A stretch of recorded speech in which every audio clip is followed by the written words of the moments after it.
कि किसी वजह से आज कैरोप्रैक्टिस के क्लास को पोस्टपोन करना पड़ा, क्योंकि इसमें आपको पहले ये बता दें कि यहाँ पे आपको जोड़ने का मकसद क्या है। राइट, हम आपसे बातें करते हैं, हम आपसे ये सारी जो चीजें हैं वो chiropractic, it is a part of the treatment. Manipulation, spine manipulation treatment होता है। अब उस कैरोप्रैक्टिस के अंदर हम एक डायरेक्टली ये होता है ना कि भाई कैरोप्रैक्टिस को हमको सीखना है। कैरोप्रैक्टिस बहुत अच्छा मेथड है ट्रीटमेंट का, राइट। लेकिन उसके साथ हमको ये भी देखना है कि हमको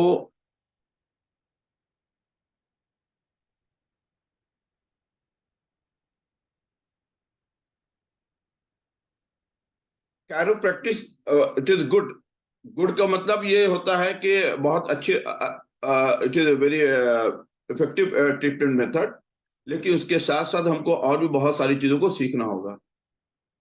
तो उसके लिए हम अगर अपने आप को प्रिपेयर नहीं करेंगे, सिर्फ डायरेक्ट कैरोप्रैक्टिस यानी कि स्पाइन को बगैर समझे हुए आप अगर फॉर एग्जांपल किसी को मैनिपुलेशन, अभी हमारे पास बैठे हुए हैं, the practical trainer is there, introduce, yes I come, good evening, yes, okay.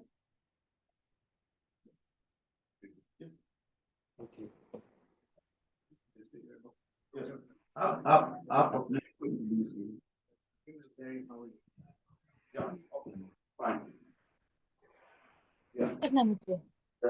he is a master in MPT, है ना, या है a complete MPT।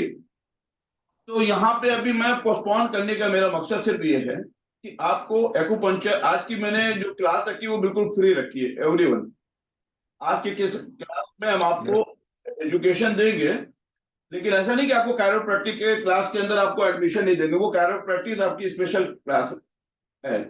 लेकिन आज की जो क्लास है वो हम आपको ये बताना चाहते हैं कि एक्चुअली में आपको अगर मास्टरी करनी है पेन मैनेजमेंट में है, तो उसके लिए आपको क्या क्या चीजों की जानने की जरूरत है। राइट, अगर आप वो सारी चीजें नहीं जानते, सिर्फ आप स्पाइन को मैनिपुलेशन, यानी कि अगर फॉर एग्जांपल किसी को शोल्डर पेन है, सर्वाइकल पेन है, तो आपने एग्जामिन नहीं किया कि इसके मसल से रिलेटेड है या बोन से रिलेटेड है। तो कैरोप्रैक्टिस फॉर द बोन क्या है, बोन अलाइनमेंट, बोन सेटिंग इसको बोलते हैं। तो ये जो सारी चीजें हैं, ये सारी चीजें ऐसे क्या है, ये एक कंप्लीट अप्रोच है टुवर्ड्स द प्रैक्टिस कि you are going a master in a pain management. तो उसके लिए हमको क्या क्या चीजों को जानने की जरूरत है। तो पहले हम थोड़ा सा इंट्रोडक्शन कराते हैं, इसको साइड में करते हैं। तो इंट्रोडक्शन में जो जो, जो चीजें हैं आप पहले ये देखिए।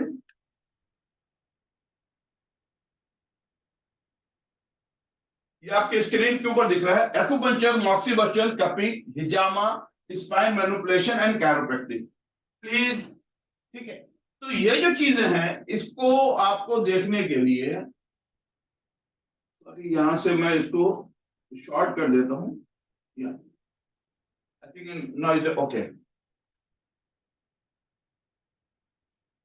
यू नो एक्यूपंक्चर और नॉट? इसमें कितने लोग एक्यूपंक्चर जानते हैं और कितने लोग नहीं जानते हैं? Anyone?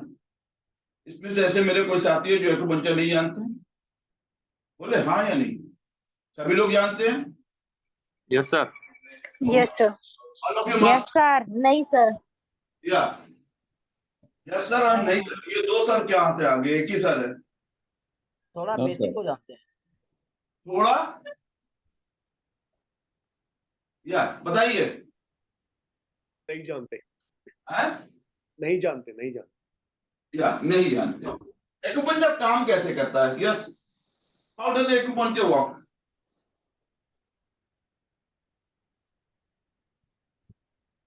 Five element yin and yang, okay, वो मैंने मैसेज भेजा, 5 एलिमेंट और यिन यांग का मैंने मैसेज भेजा। Organ clock. Okay okay okay okay, या तो पहले आपका मेरा जो question, what is acupuncture, how does it work? Through the 5 element and yin Yang, right.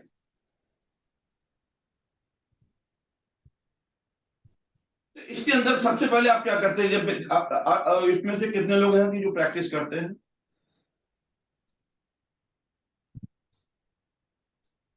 आप में से कितने लोग हैं जो प्रैक्टिस करते हैं? मैं प्रैक्टिस करता हूँ। मैं तो नहीं करता हूँ। नहीं, जितने लोग प्रैक्टिस करते हैं, तो आपके पास जब पेशेंट आते हो तो आप क्या करते हैं सबसे पहले? I have started, sir. क्या करते हैं सबसे पहले? आप क्या करते हैं? Pulse diagnosis. We take case history. सबसे पहले हम पेशेंट को क्या करते हैं? ऑब्जर्व। डायग्नोसिस। Diagnosis. हिस्ट्री देते हैं। ऐसे नहीं कि पेशेंट आया उसको लेटाया और उसको हमने निडिल डाल दिया, उसका कफिंग कर दिया, उसका हिजामा कर दिया, ऐसा नहीं होता है। सबसे पहले हम पेशेंट को डायग्नोज करते हैं। सबसे पहले हम पेशेंट को डायग्नोज करते हैं। तो डायग्नोज जो करते हैं वो कैसे करते हैं? टंग और पल्स के थ्रू। हम केस हिस्ट्री लेते हैं। How to take a case history? चलिए बताइए, पेशेंट की केस हिस्ट्री को कैसे लिया जाता है?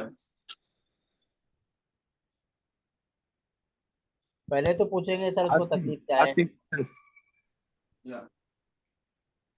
बताइए बताइए, एक्सपीरियंस बताइए। ऐसा नहीं Asking questions. डायग्नोसिस आफ्टरवर्ड्स उसको पूछता है। या आप उसको कैसे डायग्नोज करते हैं? आप उसको कैसे देखते हैं? पेशेंट को क्या ऑब्जर्व करते हैं? बताइए। टंग डायग्नोस करते हैं, उसके बाद आप उसको पूछते हैं। टंग को डायग्नोज करते हैं। चलिए मैं टंग का पिक्चर ले लेता हूँ। एक 1 मिनट प्लीज है, 1 मिनट में मैं टंग की पिक्चर ले लेता हूँ। मैं आपको बहुत सिंपल सी चीज है, आपको एक ही क्लास में, आज की जो हमारी डेमो क्लास है, आज की ही क्लास के अंदर आपको ये समझ में आ जाएगा कि आप ये इसका बोर्ड इस बीच में नहीं आएगा क्या? कर रहे हैं और आज की क्लास के बाद आपके अंदर कितना विजन चेंज हो गया। सिर्फ एक क्लास की बात मैं कर रहा हूँ टुडे, सिर्फ एक सिंगल क्लास की बात। टर्म को आपने ऑब्जर्व किया, राइट? इसके अंदर कोटिंग अगर व्हाइट एक्सेस मिली तो क्या देखेंगे? अगर व्हाइट कोटिंग अगर होगी तो क्या ऑब्जर्व करेंगे? सर आपका बोर्ड व्हाइट है, नजर नहीं आ रहा है इसमें कुछ भी। आप स्क्रीन पे देखिए ना, आपके मोबाइल पे 2 स्क्रीन आती है। आपके लैपटॉप और मोबाइल पे 2 स्क्रीन आती है। दूसरे स्क्रीन को टच किए वो बड़ा हो जाएगा। आप मुझे मत देखिए, मेरी आवाज सुनिए। अभी क्लियर हो गया? Right sir.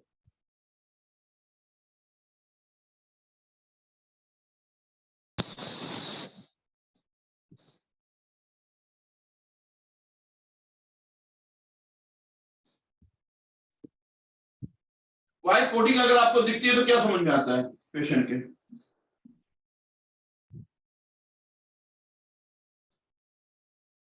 बताइए। आप टंग देखते हैं, अभी आपने बोला कि टंग देखते हैं, आप सभी लोग बेस्ट टंग देखते हैं, लेकिन अगर व्हाइट कोटिंग अगर दिखती है तो क्या होता है? बताइए। Efficiency of energy.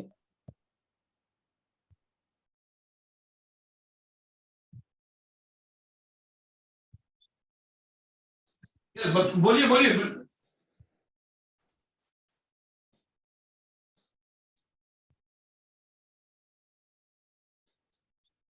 White coating sir दिखेगा तो इसका मतलब उसका लीवर में कुछ तो प्रॉब्लम है। मैं सिंपल सी बता दे रहा हूँ कि व्हाइट आपने देखा, अगर व्हाइट कोटिंग है और टंग पे अगर येलो कोटिंग है, या कोटिंग व्हाइट होगी या कोटिंग येलो होगी, या तो एब्सेंस होगी, एब्सेंस ऑफ कोटिंग, यानी बिल्कुल कोटिंग नहीं है।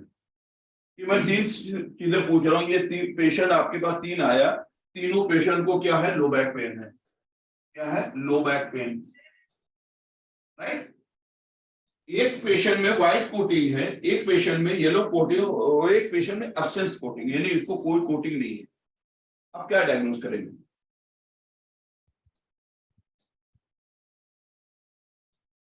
ये आपको मैं आज आपको बताने जा रहा हूँ कि किस तरह से हम डायग्नोज करते हैं। सबसे पहला जो होता है, ट्रीटमेंट नहीं होता, सबसे पहले होता है डायग्नोस। तो डायग्नोसिस अगर आपका परफेक्ट है, अगर आपका डायग्नोसिस एक्यूरेट है, तो आपका जो ट्रीटमेंट का जो आउटपुट होगा वो आपका 100% रिजल्ट मिलेगा। फॉर एग्जाम्पल, व्हाइट कोटिंग अगर पेशेंट को हो तो व्हाइट कोटिंग बताता है कि बॉडी के अंदर प्रेजेंट क्या है? कोल्डनेस। अब कोल्डनेस कहाँ पे आती है ये हम आगे देखेंगे। अगर ये येलो कोटिंग है तो ये बताता है बॉडी के अंदर हीट प्रेजेंट है। तो यहाँ पर कोल्डनेस है, व्हाइट कोटिंग क्या बता रहा है कि there is a coldness, coldness present in the body and there is a hotness in the present in the body. ठीक है, आपसे जो बता रहा है ये बता रहा है यिन की डिफिशियंसी बता रहा है। ये क्या बता रहा है? यिन टाइप का पेशेंट है। जितनी व्हाइट कोटिंग होती जाएगी, व्हाइट कोटिंग जितनी प्लस प्लस होती जाएगी वो क्या बताएगा? एक्सेस पैथोजेनिक फैक्टर्स को बताएगा। टंग के अंदर जितनी स्वेलिंग बढ़ती चली जाएगी वो क्या बताएगा? वो यांग को बताएगा। क्या बता रहा है कि यांग बॉडी के अंदर प्लस प्लस हो रही है। टंग कोटिंग जितनी लेस होती चली जाएगी वो क्या बताएगा? वो यिन को बताएगा कि बॉडी के अंदर यिन पड़ रहा है। क्लियर? तो ये जो चीजें हैं ये डायग्नोसिस अपने यहां से स्टार्ट होता है। Tongue diagnosis is a part of the diagnosis. ऐसा नहीं कि सिर्फ टंग को ही देखकर आप पेशेंट को 100% एक्यूरेसी के साथ ट्रीटमेंट देंगे। टंग के साथ पल्स देखते हैं, टंग के साथ उसके पल्स के साथ उसके नेचर ऑफ जॉब को देखते हैं। वो पेशेंट कब सोता है, कब उठता है, क्या खाता है, पानी कितना पीता है, उसको यूरिन अगर पास आउट होता है तो दिन भर में 24 घंटे में कितना यूरिन पास आउट होता है, इसका स्टूल क्लियर होता है। अगर वो सोता है तो क्या उसका जो वो सोने का पैटर्न वो साउंड स्लीप होता है या ड्रीम डिस्टर्ब स्लीप होती है। ये सारी चीजें क्या होती है? वो प्लस प्लस प्लस, यानी जितनी भी इंफॉर्मेशन है, यानी आप इंफॉर्मेशन जो है, इंफॉर्मेशन क्या करता है? इनपुट करता है। ये इंफॉर्मेशन अबाउट द पेशेंट, जितनी भी कलेक्टिव इंफॉर्मेशन आप पेशेंट की लेंगे वहीं पे आपको जो ट्रीटमेंट होगा वो ट्रीटमेंट क्या देगा? आपका आउटपुट प्रॉपर। ट्रीटमेंट आपका क्या? आउटपुट प्रॉपर देगा। जितनी आप प्रॉपर इंफॉर्मेशन, जितना भी you are become a CID, like a CID, उसके ऑब्जर्वेशन में टंग, पल्स, फेस, वॉइस। एक आपने देखा क्योंकि आप फैमिली में, समाज में आपने देखा कि एक आदमी से आप बात करते हैं, जो नॉर्मल उसकी वॉइस होती है उससे वो बहुत तेज बोलता है, उसको बोलना पड़ता है भाई थोड़ा स्लो बोलो। उसको क्या बोलना पड़ता है? थोड़ा स्लो बोलो। क्यों? ऐसा क्यों? वो कौन सा ऑर्गन है कि उसकी जो वॉइस को बहुत ज्यादा, यानी कि एक नॉर्मल बात करता है लेकिन ऐसा लगता है कि वो आपसे नहीं किसी और से बात कर रहा है। लेकिन एक पेशेंट ऐसा है कि जिसको आपको बोलना पड़ता है थोड़ा तेज बोलिए, आपकी आवाज सुनाई नहीं दे रही। जैसे भी आप मुझसे कह रहे थे कि आपकी वॉइस क्लियर नहीं आ रही है, वो नेटवर्क की प्रॉब्लम थी या। लेकिन ऐसे आप जब किसी के सामने बात करते हैं ऐसा लगता है कि उसकी आवाज थोड़ा स्लो हो रही है, तो वो किस ऑर्गन में डिफिशियंसी बताता है। एक्सेस वॉइस जो है वो किस ऑर्गन के अंदर इम्बैलेंस बताता है। यानी वॉइस की वजह से आप फोन पे अगर किसी मोबाइल से आप बात कर रहे पेशेंट से, उसकी वॉइस से ही आप डायग्नोज कर सकते हैं वॉइस एक ऐसी चीज है। कुछ पेशेंट को प्रॉब्लम होता है, उनको प्रॉब्लम बहुत ज्यादा होती है लेकिन वो एक्सप्लेन बहुत कम करते हैं। कुछ पेशेंट आपको ऐसे मिलेंगे जिनको प्रॉब्लम बहुत कम होती है लेकिन वो एक्सप्लेन बहुत करते हैं, बहुत रोते हैं, अरे बहुत दर्द हो रही है, मुझे बहुत तकलीफ है। यानी आप उनसे जब बात कीजिए तो वो आपको बहुत ज्यादा बोलते हैं, अरे नहीं सर मुझे इतनी तकलीफ, मैं क्या बताऊं। जब भी कुछ आपको ऐसे आपको मिलेंगे लोग, रिलेटिव में मिलेंगे पेशेंट, कि जब भी उनसे आप बात कीजिए तो वो अपनी प्रॉब्लम को वो बहुत ज्यादा आपको बताएंगे। और वो जैसे होता है ना किसी को रो के बताना, तो कुछ इस तरह के नेचर होते हैं। पेशेंट को प्रॉब्लम क्या है ये सिर्फ आप उनको डायग्नोज कर लेंगे और आप फ्यू नीडल्स का यूज कर सकते हैं। आप कहाँ पे आपको ड्राई कपिंग यूज करना है, ड्राई कपिंग में कहाँ पे आपको स्पाइन का मूविंग कपिंग का यूज करना है, कहाँ पे आपको फायर कपिंग का यूज करना है, वो सारी चीजें आपको पता चल जाएंगी। कहाँ पे मॉक्सा करना है, ये की डिजीज में मॉक्सा करना है कि नहीं करना, यांग पैटर्न में मॉक्सा करना है कि नहीं करना, यानी किस डिजीज में मॉक्सीबक्शन अलाउड है।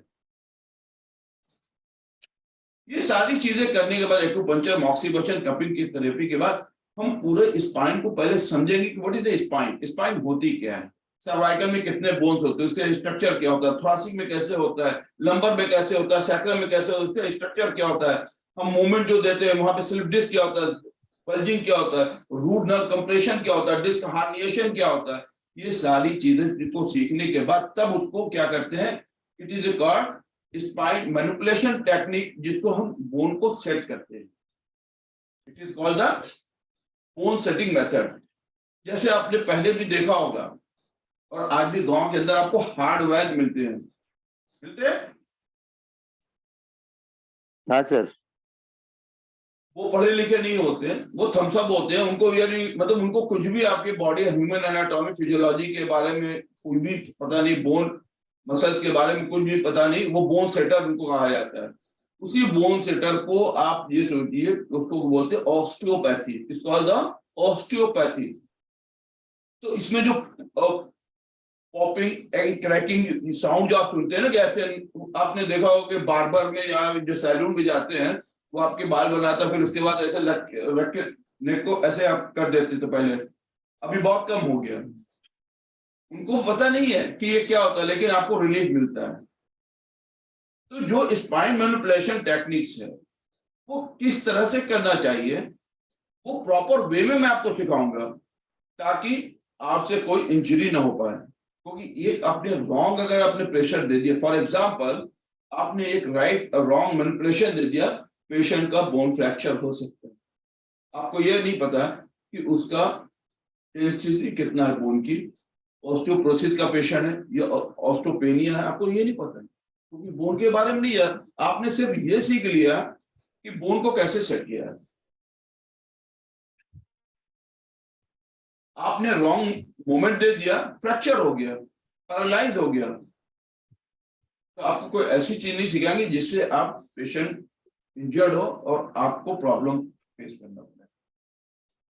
तो ये कोई 2 घंटे या 2 दिन के अंदर आप ह्यूमन एनाटॉमी को आप नहीं समझ सकते। ये तो एक इंट्रोडक्शन है कि ये जो चीजें आपको एक राइट पाथ आपको बता रहे हैं कि आपको कैसे पाथ पे चलना है। We are providing the right path कि आपको किस पेशेंट को टच करना है, किस पेशेंट को टच नहीं करना है, किस पेशेंट को आपको देखना है कि नहीं अभी ये पेशेंट है, इसको हम पेशेंट को मतलब इंटरटेन करें या नहीं करें, राइट। तो ये सारी जो चीजें हैं ये हम इसको सीखते हैं।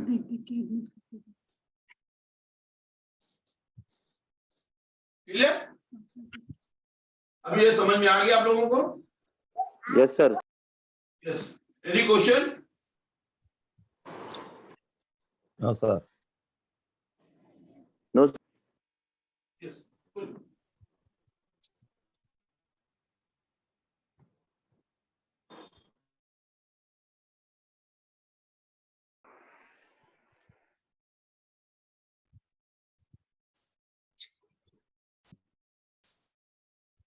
तो चलिए हम लोग पहले इसको थोड़ा सा देख लेते हैं, फिर उसके बाद आते हैं।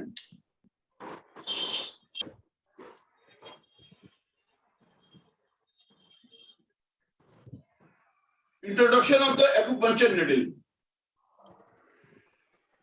ये प्रैक्टिकल, ये थ्योरेटिकल क्लासेस नहीं। जब आप 7 डेज प्रैक्टिकल के लिए आएंगे तो सबसे पहले आपको introduction of acupuncture needle. Acupuncture needle का क्या होता है,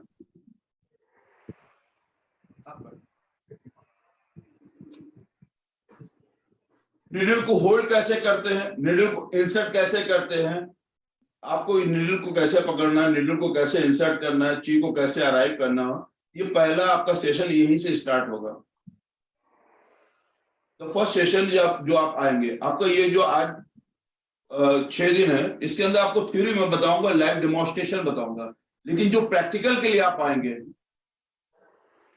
तो प्रैक्टिकल के लिए आपको डे 1 में ही आपको इंट्रोडक्शन ऑफ द क्या नीडल को बताएंगे, किस तरह नीडल को पकड़ा जाता है, कैसे इंसर्ट किया जाता है, इनको कैसे अराइव करते हैं। फिर सेकंड उसमें उसके साथ साथ क्या है, how to handle a needle, indication, precaution, contraindication of needle. ये इसका इंडिकेशन किस पेशेंट में करना है, यानी प्रिकॉशन क्या है, किस पेशेंट में नहीं, यानी क्या सावधानियां है, कॉन्ट्रा इंडिकेशन किस कंडीशन में हमको एक्यूपंक्चर नहीं करना है। फॉर एग्जांपल कोई लेडी प्रेग्नेंट है और आपने उसका आपने एक्यूपंक्चर कर दिया, उसको अबॉर्ट हो सकता है, अबॉर्शन हो सकता है। Right? आपको नहीं पता, आपको टीचर से नहीं बताया, आपको आपने नहीं पढ़ा और ना आपको पढ़ाया गया। कोई पेशेंट लेडी प्रेग्नेंट थी, उसको 1 या 2 महीने की उसने कंसीव किया था, आपने कुछ ऐसे पॉइंट का यूज कर लिया, उसका अबॉर्शन हो गया, वो आपके अगेंस्ट कंप्लेन कर सकते हैं। तो ये आपको पता होना चाहिए कि किस कंडीशन में करना चाहिए और किस कंडीशन में नहीं करना चाहिए। फिर इसके बाद जो आता है हमारे बॉडी के अंदर मेजरमेंट होता है। एक्यूरेसी के लिए एक्यूरेट मेजरमेंट जानना बहुत ही जरूरी है। बॉडी के अंदर हम कैसे मेजर करेंगे। फॉर एग्जाम्पल मैं इंच में बात करता हूं, आज हम लोग प्रैक्टिकल में चुन को बताएंगे। इंच में बात करता हूं कि अभी ये चेस्ट का ये सेंटर पार्ट है जिसे स्टर्नम बोन कहते हैं, ठीक है। जेपी स्टर्नम से 2 चुन बिलो 2 चुन यानी 2 इंच नीचे जाना है। तो 2 इंच आप नीचे कैसे जाओगे। ये लेटरल आपको अगर जाना है, लेटरल अगर आपको जाना है, ये this is the 11th rib, is called the floating rib. ये फ्लोटिंग रिब से 2 चुन लेटरल अगर आपको जाना है, एंटीरियर जाना है या पोस्टीरियर जाना है, this is your radial bone. तो रेडियल बोन से ये रिब जॉइंट से आपको 3 चुन अबव जाना है। तो कैसे आप 3 इंच अबव जाओगे, कैसे एक्यूरेट आप मेजरमेंट करोगे। तो ये सारी जो चीजें आपको प्रैक्टिकल में बताई जाएंगी, ठीक है। ये जो acupuncture, moxibustion, cupping therapy and spine manipulation technique, जो कैरोप्रैक्टिस, ये सारी चीजें मिलकर आप पेन मैनेजमेंट में पेशेंट को कैसे हैंडल करते हैं, वो सारे 7 दिन के अंदर और ये 6 क्लास के अंदर आपको बताएंगे। जो practical hand on practice, practical training का मतलब ये होता है कि जब आप आते हैं तो आप एक दूसरे में नीडल को डालते हैं, लोकेशन को फाइंड आउट करते हैं, नीडल को इंसर्ट करते हैं, चीज को अराइव करते हैं, तब जाकर आपको ये सारी चीजें समझ में आती। क्लियर। ये आपका फिर इसके बाद इलेक्ट्रिक स्टिमुलेशन आता है। ये इलेक्ट्रिक स्टिमुलेशन जो मशीन होती है, ये डिफरेंट फ्रीक्वेंसीज होती हैं। इसमें हर कंडीशन पे यानी एक्यूट कंडीशन और क्रॉनिक कंडीशन पे कौन सी फ्रीक्वेंसी को यूज करना है। फिर इसके बाद जो यहाँ पे आप ये देख रहे हैं सेंटर में पैड दिख रहा है, पैड यानी टेस्ट मशीन का कैसे यूज किया जाता है, किस कंडीशन में यूज किया जाता है। मसल से अगर रिलेटेड प्रॉब्लम है तो उसकी फ्रीक्वेंसी क्या होगी, अगर बोन से रिलेटेड प्रॉब्लम है तो उसकी फ्रीक्वेंसी क्या होगी, एक्यूट कंडीशन है तो उसकी फ्रीक्वेंसी क्या होगी, क्रॉनिक कंडीशन है तो उसकी फ्रीक्वेंसी क्या होगी। Right, clear. फिर इसके बाद आपको यह मॉक्सीबचन का पार्ट आता है कि मॉक्सीबचन क्या है। ये मॉक्सा एक हब से बना हुआ होता है। हम पार्टिकुलर डिजीज पे डायरेक्ट मॉक्सीबचन, जिस तरह आपकी स्क्रीन पे देख रहे हैं, ये डायरेक्ट ये मॉक्सीबचन यहाँ पे किया जाता है और कहीं पे ये निडल को वार्म किया जाता है। तो किस कंडीशन में हमको निडल को वार्म करना है, किस कंडीशन में हमको डायरेक्ट मॉक्सीबचन करना है, ये सारी टेक्निक्स को हम सीखेंगे। क्लियर। म्यूट करिए। फिर इसके बाद आपके आता है कपिंग थेरेपी।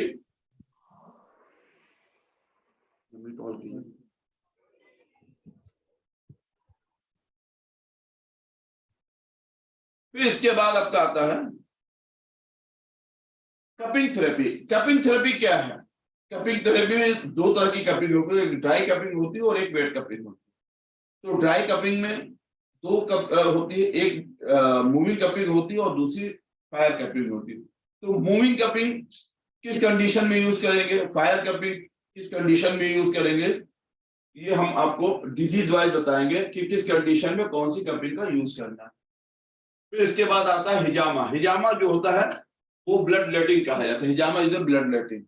तो ब्लड लेटिंग में आप किस तरह से ब्लड लेटिंग करेंगे, ये भी आपको सारी चीजें थ्योरी और प्रैक्टिकल, किस तरह ब्लड को होल्ड करते हैं, कहाँ पे सुपरफिशियल कट होना चाहिए, कहाँ पे मीडियम कट होना चाहिए, कहाँ पे डीप कट होना चाहिए, किस नंबर का ब्लेड किस कंडीशन में यूज किया, कहाँ पे आपको पेन आती है, इसकी हिजामा की पेन आती है, वो कैसे आप यूज कर सकते हो, किस कंडीशन में इसका यूज किया जाता है, बॉडी को कैसे डायग्नोस करके, इसमें through the pulse, tongue and face diagnosis होता है।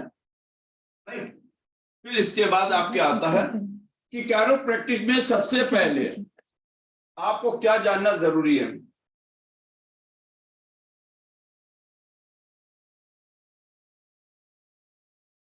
सबसे पहले आपको ये जानना पड़ेगा surface anatomy of spine.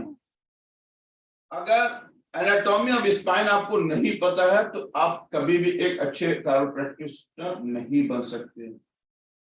Examination of spine आना चाहिए, पोस्चर करेक्शन टेक्निक आपको आना चाहिए, X ray of spine and joint, gait and posture analysis, palpitation of joint and the pain definition type of the management. ये जो चीजें हैं ये बेसिक फंडा है। कायरोप्रैक्टिस का आपको अगर क्लास करनी है, सिर्फ कायरोप्रैक्टर बनना है तो उसकी वो 6 मंथ की या 3 मंथ का कोर्स होता है, सर्टिफिकेट कोर्स होता है। उसमें थ्योरेटिकल पार्ट होते हैं और प्रैक्टिकल पार्ट होते हैं, वो भी हम फ्यूचर में ऑर्गेनाइज करेंगे, सिर्फ कायरोप्रैक्टिस एंड कपिंग का।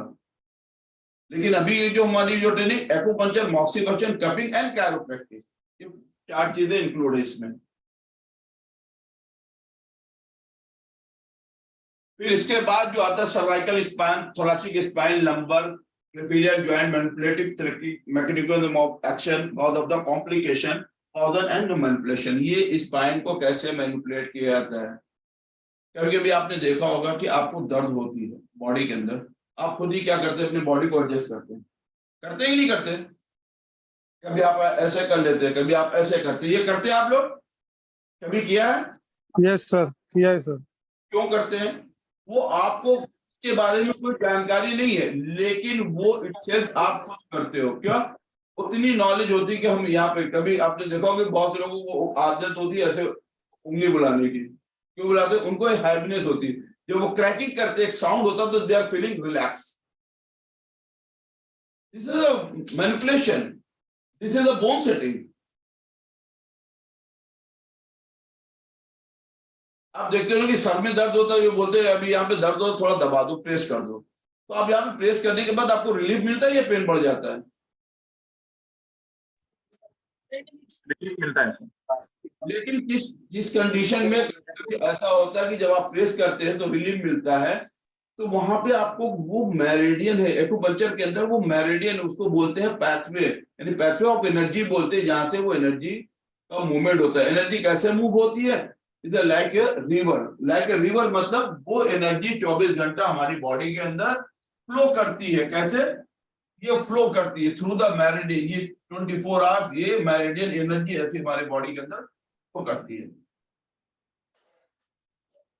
तो जो एनर्जी फ्लो है, वो एनर्जी फ्लो कहीं ना कहीं किसी भी वजह से वो ऑब्स्ट्रक्ट हो जाती है। जैसे भी हम लोगों ने पढ़ा 5, अभी पढ़ेंगे 5 एलिमेंट थ्योरी और यिन और यांग।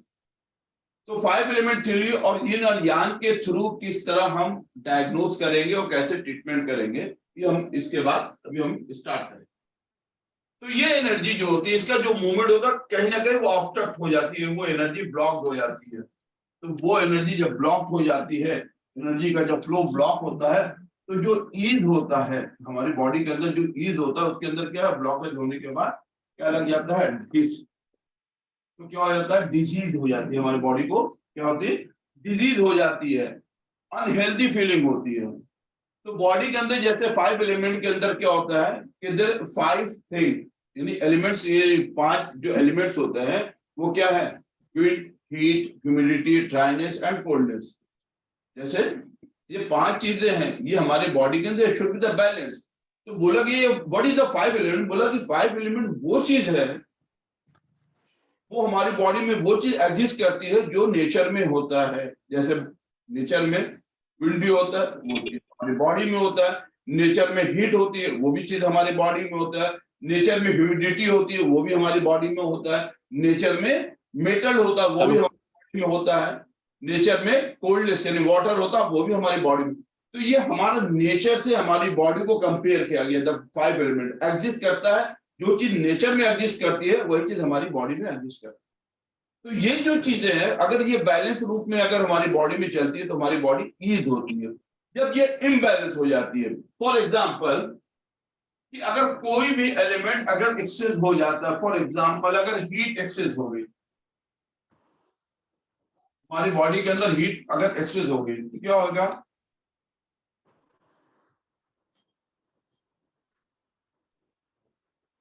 बॉडी में अगर हमारे हीट एक्सेस हो, इन्फ्लेमेशन होगा ना सर, फीवर फीवर फीवर होगा, तो हमारी बॉडी में एक नॉर्मल टेम्परेचर है क्या, 98.4 फ़ारेनहाइट, ये एक टेम्परेचर रखा गया, इतना टेम्परेचर होना चाहिए।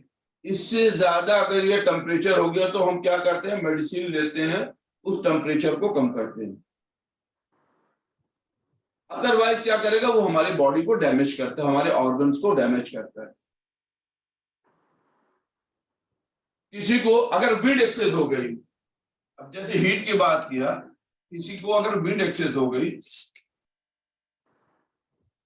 विंड ज्यादा होगी बॉडी के अंदर, तो उसको क्या आएगा, बॉडी में पेन आएगा। लोग बोलते हैं ना, गए थे डॉक्टर को दिखलाया, उसने बताया आपकी बॉडी में वात रोग है ना, ऐसा।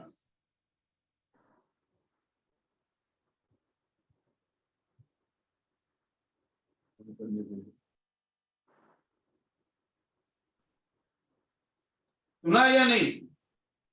यस सर, सुना है। ये वात रोग क्या होता है? ये जब एयर बॉडी में बढ़ जाती है तो वो पेन करती है। वात रोग क्या होता है? विंड एक्सेस हो गई बॉडी में, विंड एक्सेस हो गई। फिर आपने देखा बॉडी के अंदर क्या, डॉक्टर बताता कि आयरन की कमी है, आयरन की डिफिशियंसी है, पोटेशियम की कमी है, कैल्शियम की कमी है, बताता है या नहीं बताता? Yes sir. तो ये यस क्या, सर। ये एलिमेंट्स है, ये हमारी बॉडी के अंदर एलिमेंट्स है, ये कहीं ना कहीं एक्सेस और डिफिशिएंट, यानी कहीं ज्यादा हो जाता है, कहीं कम हो जाता है। इसी को हम बैलेंस करते हैं थ्रू द एलिमेंट्स।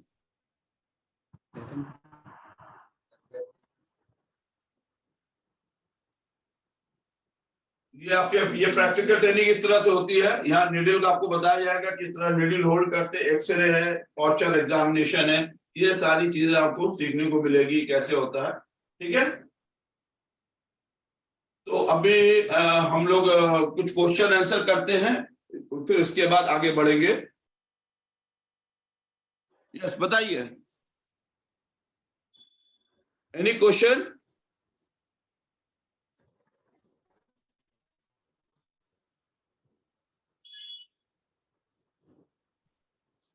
कुछ क्वेश्चन आंसर है कि फिर मैं डायरेक्ट क्लास स्टार्ट करूं?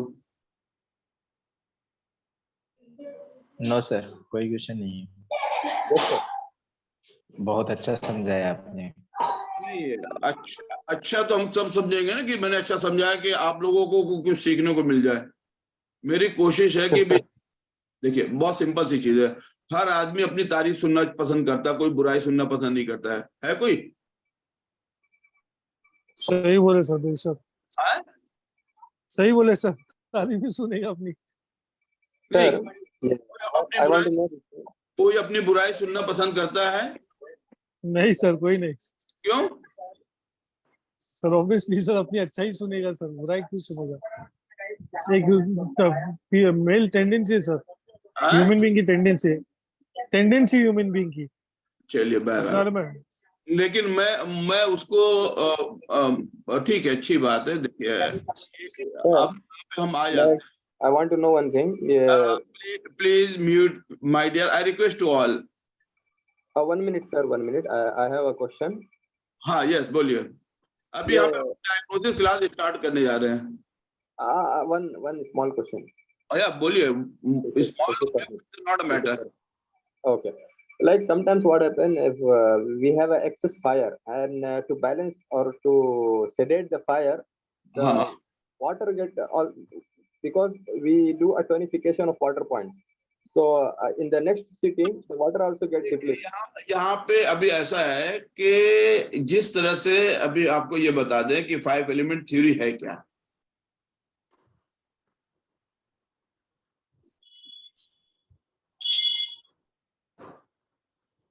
अभी अब जैसे आपको क्वेश्चन था कि अगर बॉडी के अंदर हीट एक्सेस होगी, राइट? हाँ सर। बहुत सिंपल सी चीज है, हीट एक्सेस है, एलिमेंट्स कितने हैं? 5 है। किस एलिमेंट में हीट एक्सेस हुई, पहले आपको ये डायग्नोस करना पड़ेगा। इसके अंदर 3 लॉस का यूज होता है, इसको लिख लीजिए, मदर, सन एक लॉज यूज होता है मदर, दूसरा जो लॉज होता है उसको बोलते हैं सन law.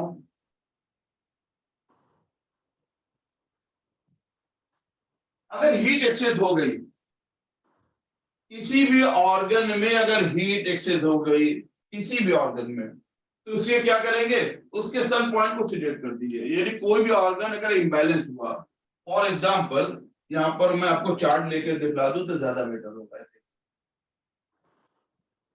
Would, fire, earth, metal and water, right, ये 5 एलिमेंट्स है। यस, आपका जो question, what's your good name, जिन्होंने क्वेश्चन किया था? मुनीर, पार्डन? मुनीर साहब, ओके। बॉडी के अंदर अगर कोई भी एलिमेंट में फायर एक्सेस हो गया, बॉडी के अंदर फायर अगर एक्सेस है, ठीक है,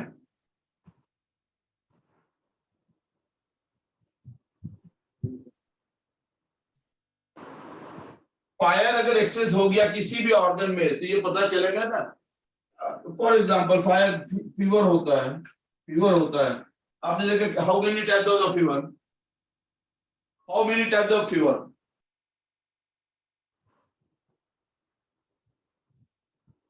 mild fever, moderate fever, high grade. One by one, एक आदमी बोल दे, फिर दूसरा बोल दे। Mild fever, moderate fever, high grade fever. Yeah, the Chinese use, there is a 14 type of the nu. Fever को क्या बोलते हैं? New. There is a 14 type, यानी 14 टाइप का मतलब there is a 14 meridian. There is a 14 meridian.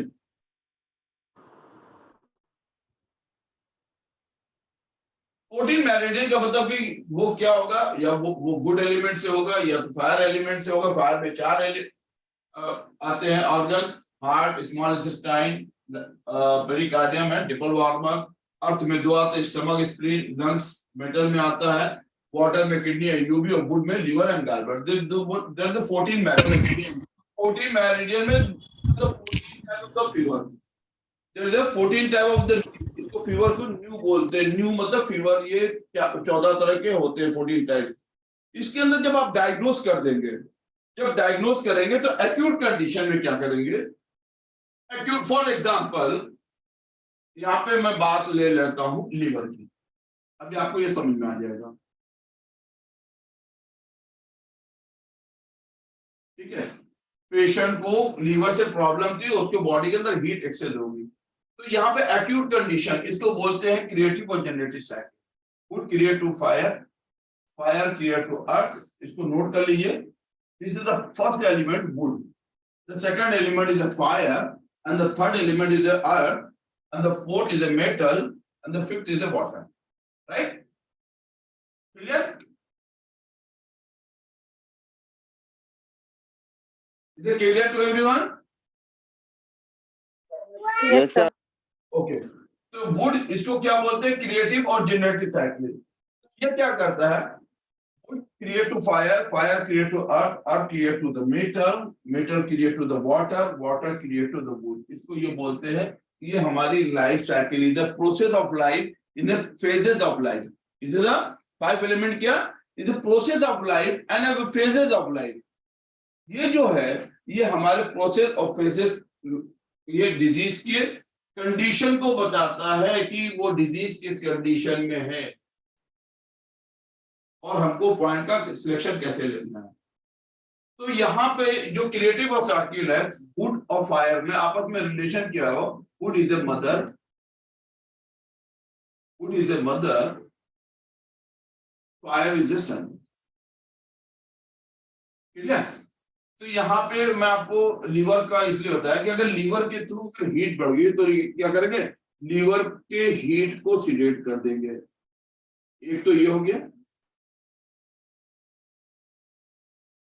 क्या करेंगे? Liver के हीट को सिलेक्ट कर देंगे, यानी लीवर का जो फायर पॉइंट होगा उसको आप सिर्फ सिलेक्ट कर दीजिएगा, उससे फीवर चला जाएगा। अगर वो लीवर से रिलेटेड है, अगर वही हीट अगर गॉल ब्लैडर के थ्रू है तो गॉल ब्लैडर की हीट को सिलेक्ट कर दीजिए।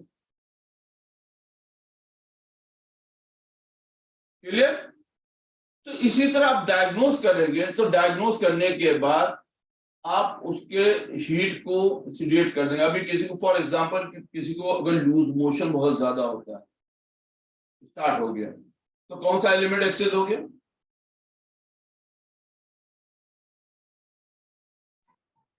Fire. No no, loose motion has a start.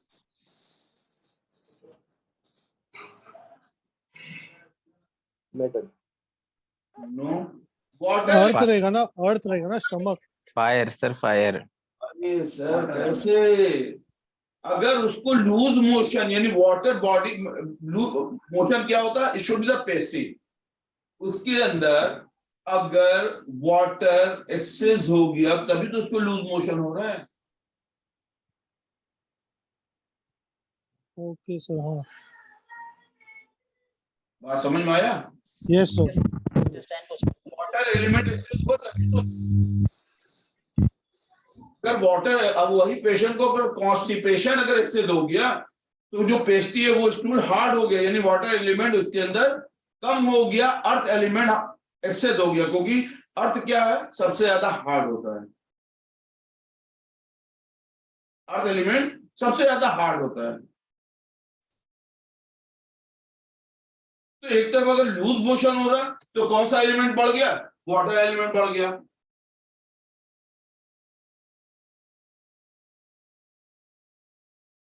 Loose motion हो गया तो वाटर एलिमेंट बढ़ गया, लूज मोशन में वाटर बढ़ गया। अगर वो कॉन्स्टिपेशन है तो अर्थ एलिमेंट उसको बढ़ गया।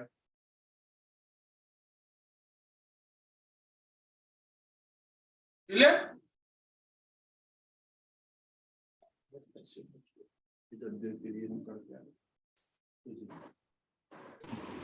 अभी अभी समझ आया आप लोगों को या नहीं?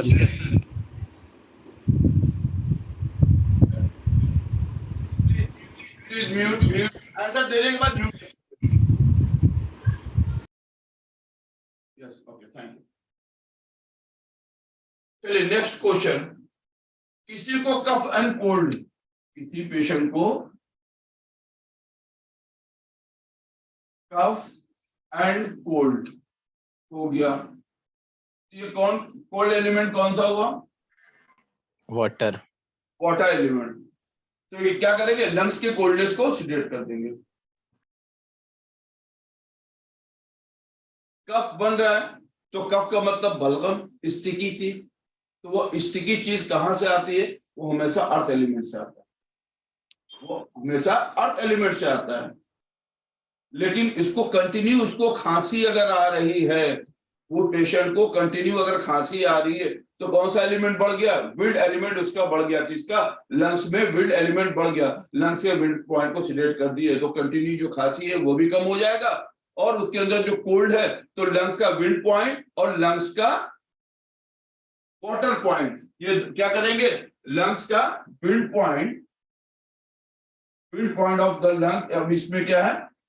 विंड एंड वाटर, ये दोनों पॉइंट को क्या करेंगे? सिलेक्ट कर देंगे। क्लियर?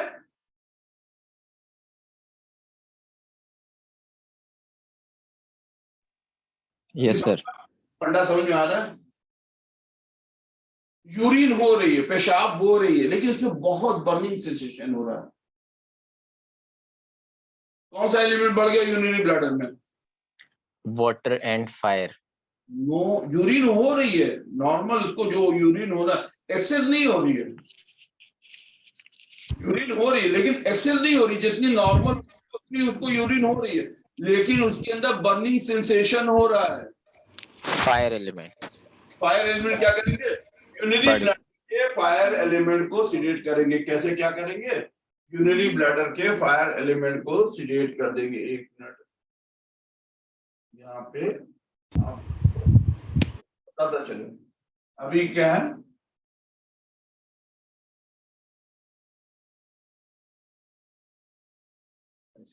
डिस्टर्ब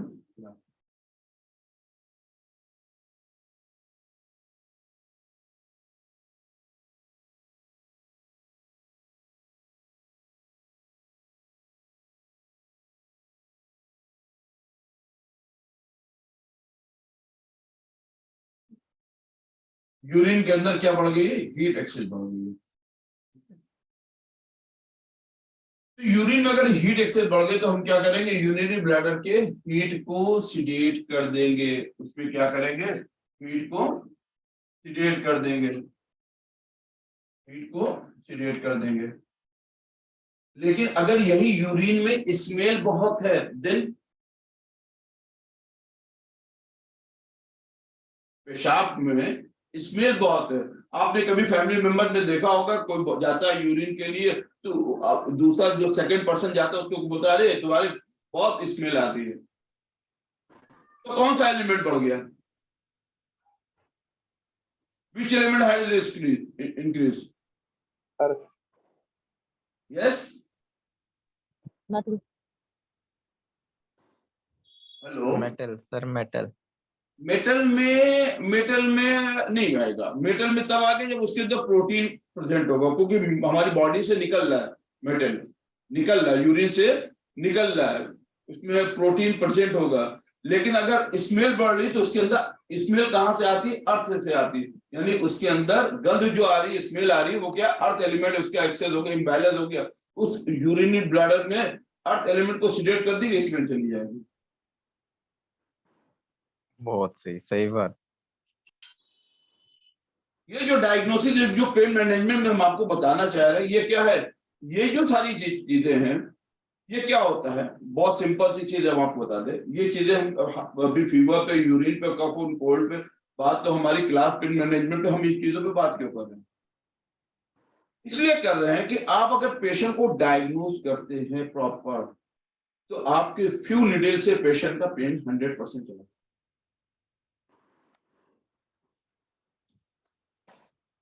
अदरवाइज क्या होगा, पेशेंट आया, आई हैव अ लो बैक एक,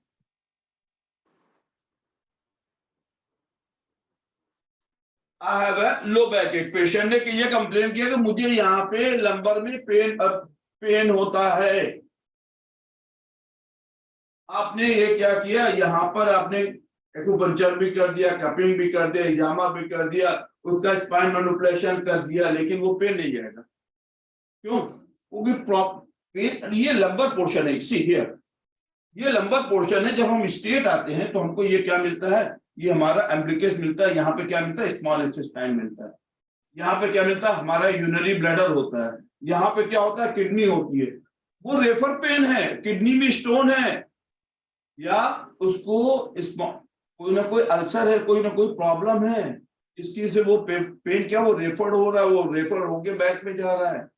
एक दूसरा जो पेशेंट है, दूसरा पेशेंट आया आपके पास, वो कंप्लेन किया है कि I have a low back एक, आई हैव अ लो बैक एक।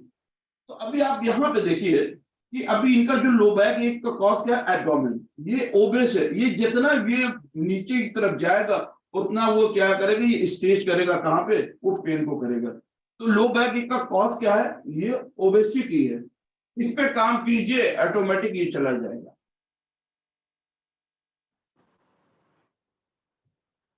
क्लियर? बस now is it clear? Yes sir. Yes sir. Sir ये जो चीजें हैं, ये जो चीजें हैं, इसको आपको डायग्नोस करना होगा। इसमें जब आप डायग्नोस करेंगे, आपको यहाँ पे अभी हम लोग ये अभी इस चार्ट के ऊपर बात कर लेते हैं। ये आज 5 एलिमेंट थ्योरी पे कैसे हम डायग्नोस करते हैं, राइट? इसका आप लोगों को स्क्रीनशॉट निकालना, आप स्क्रीनशॉट निकाल लीजिए। तो will take a 2 minutes break. मैं 2 मिनट के लिए ब्रेक ले रहा हूं, पानी पी ले रहा हूं, तब से आप इस पे बंद कर दिए, तो बंद कर दिए थोड़ा सा। इसका आप स्क्रीनशॉट निकाल लीजिए।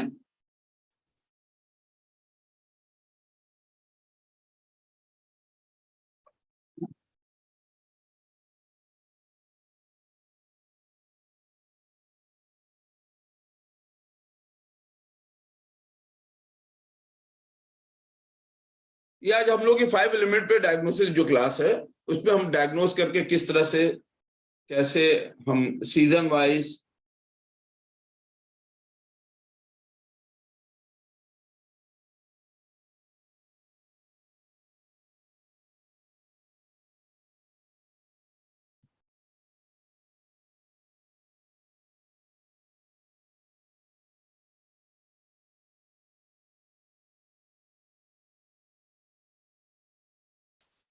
यस।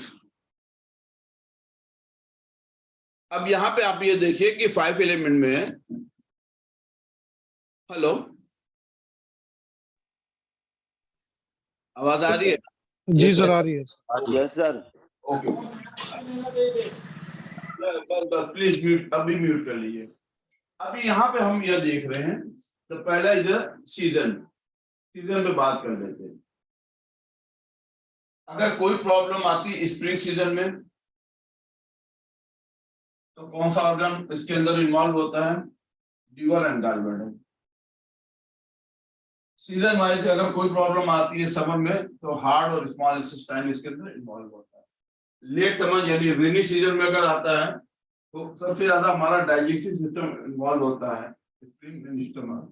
ऑटम जब पतझड़ आता है, पतझड़ सुना हुआ है ना, जब पत्तियां गिरने लगती हैं, उसको अगर कोई प्रॉब्लम आता है ऑटम में, तो लंग्स और लार्ज इंटेस्टाइन होता है। लेकिन इसमें जो प्रॉब्लम आती है विंटर के अंदर, जो आती है वो क्या आती है? किडनी से रिलेटेड प्रॉब्लम आती है। क्लियर?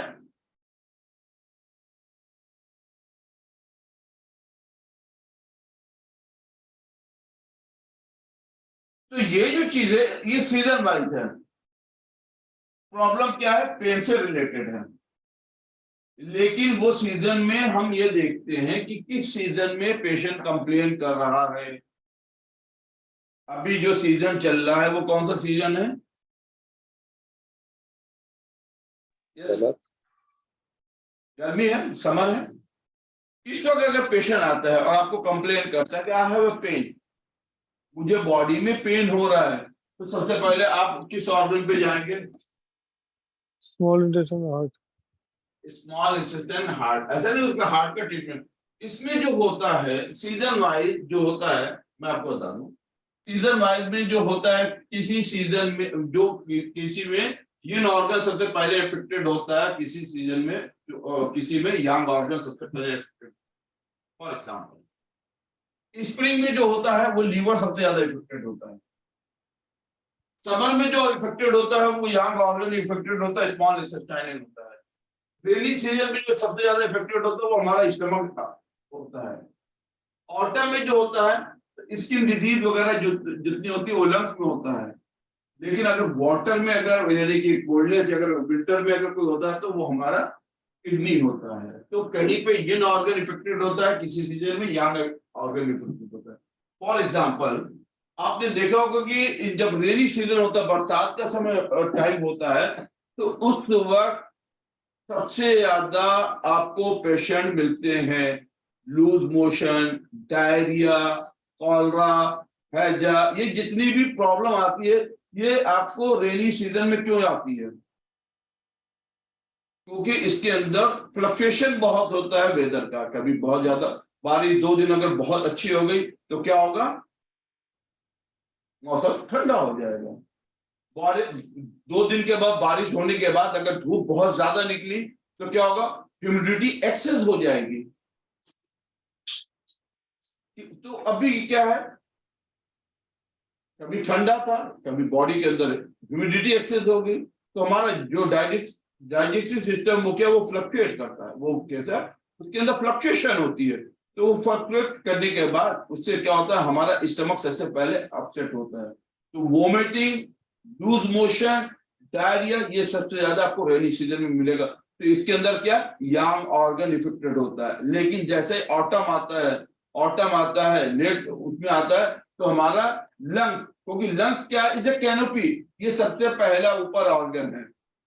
ये कैनोपी है, हमारी बॉडी का कैनोपी है। ये क्या, ये सबसे पहले इफेक्टेड होता है। उसकी वजह से हमारी बॉडी के अंदर क्या होता है, लंग्स सबसे पहले क्यों इफेक्टेड होता है? क्योंकि ये जब हम ब्रीथ इनहेल और एक्सहेल करते हैं, वो सारी चीजें क्या है, थ्रू द लंग्स हम करते हैं। लंग्स और क्या करता है, हमारी बॉडी से कार्बन डाइऑक्साइड को निकालता है और ऑक्सीजन को लेता है।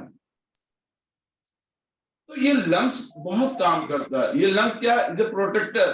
बोलते हैं कि अगर डॉक्टर बोलते हैं कि ये पेशेंट का इम्यून सिस्टम बहुत ही वीक है, ये पेशेंट का इम्यून सिस्टम बहुत ही वीक है। तो इम्यून सिस्टम वीक होने का मतलब कि उस पेशेंट का लंग्स की जो एनर्जी है वो बहुत वीक है।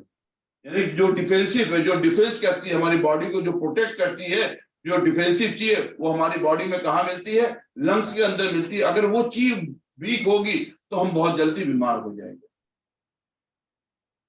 सिर्फ लंग्स इनहेल और एक्सहेल यानी ब्रीथ इन आउट, ब्रीथ को इन आउट करना और आउट, इनहेल और एक्सहेलिंग का काम नहीं करता है।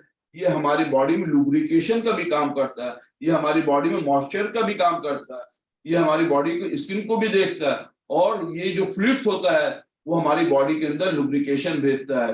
तो क्रैकिंग साउंड सुना होगा ना कि अभी बहुत एक यंग एज है, 25 साल 30 साल के बच्चे हैं, बॉय या गर्ल, लेडीज जेंट्स है, लेकिन वो बोलते उठते बैठते हमारे जॉइंट से क्रैकिंग साउंड आती है, पेन आता है। कुछ नहीं कीजिए, उसके लंग्स की का ट्रीटमेंट करते वो क्रैकिंग साउंड चला जाएगा। इसको आपको नोट करना, आप इसको नोट भी कर सकते हैं। इसके जो क्रैकिंग साउंड के जो लंग ची का ट्रीटमेंट होता है, स्पेस एक मिनट लिख लीजिए, LU7, LU9, VEN6, UB13 and DU12, ये सारे पॉइंट को टून कर दिया जाता है। इसको बोलते हैं this treatment protocol is called the lung ची डिफिशिएंसी, लंग ची डिफिशिएंसी।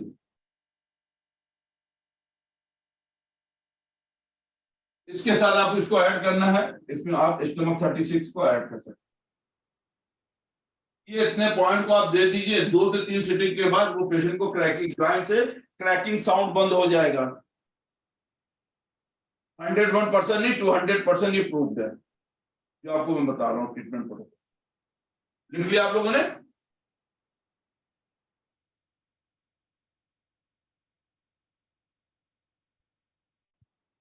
यस, बोलिए, लिख लिया? Yes sir. ओके फाइन, चलिए आ जाते हैं हम लोग अपने सब्जेक्ट पे। तो ये सीजन में समझ गया कि किस सीजन में पेशेंट आ रहा है आपके पास कंप्लेन करने के लिए आता है, पेन के लिए आता है, लेकिन अकॉर्डिंग टू सीजन हम यहाँ पे उसको डायग्नोज कर सकते हैं कि अभी ये समर में आया है, ये समर में इसका क्या, अगर इसको पेन आ रहा है स्मॉल इंटेस्टाइन, तो यानी small intestine, what is a small intestine? तो हमको एटलीस्ट जितने भी हमारे सिस्टम ऑर्गन है, सिस्टम, उसको जानना जरूरी है या नहीं?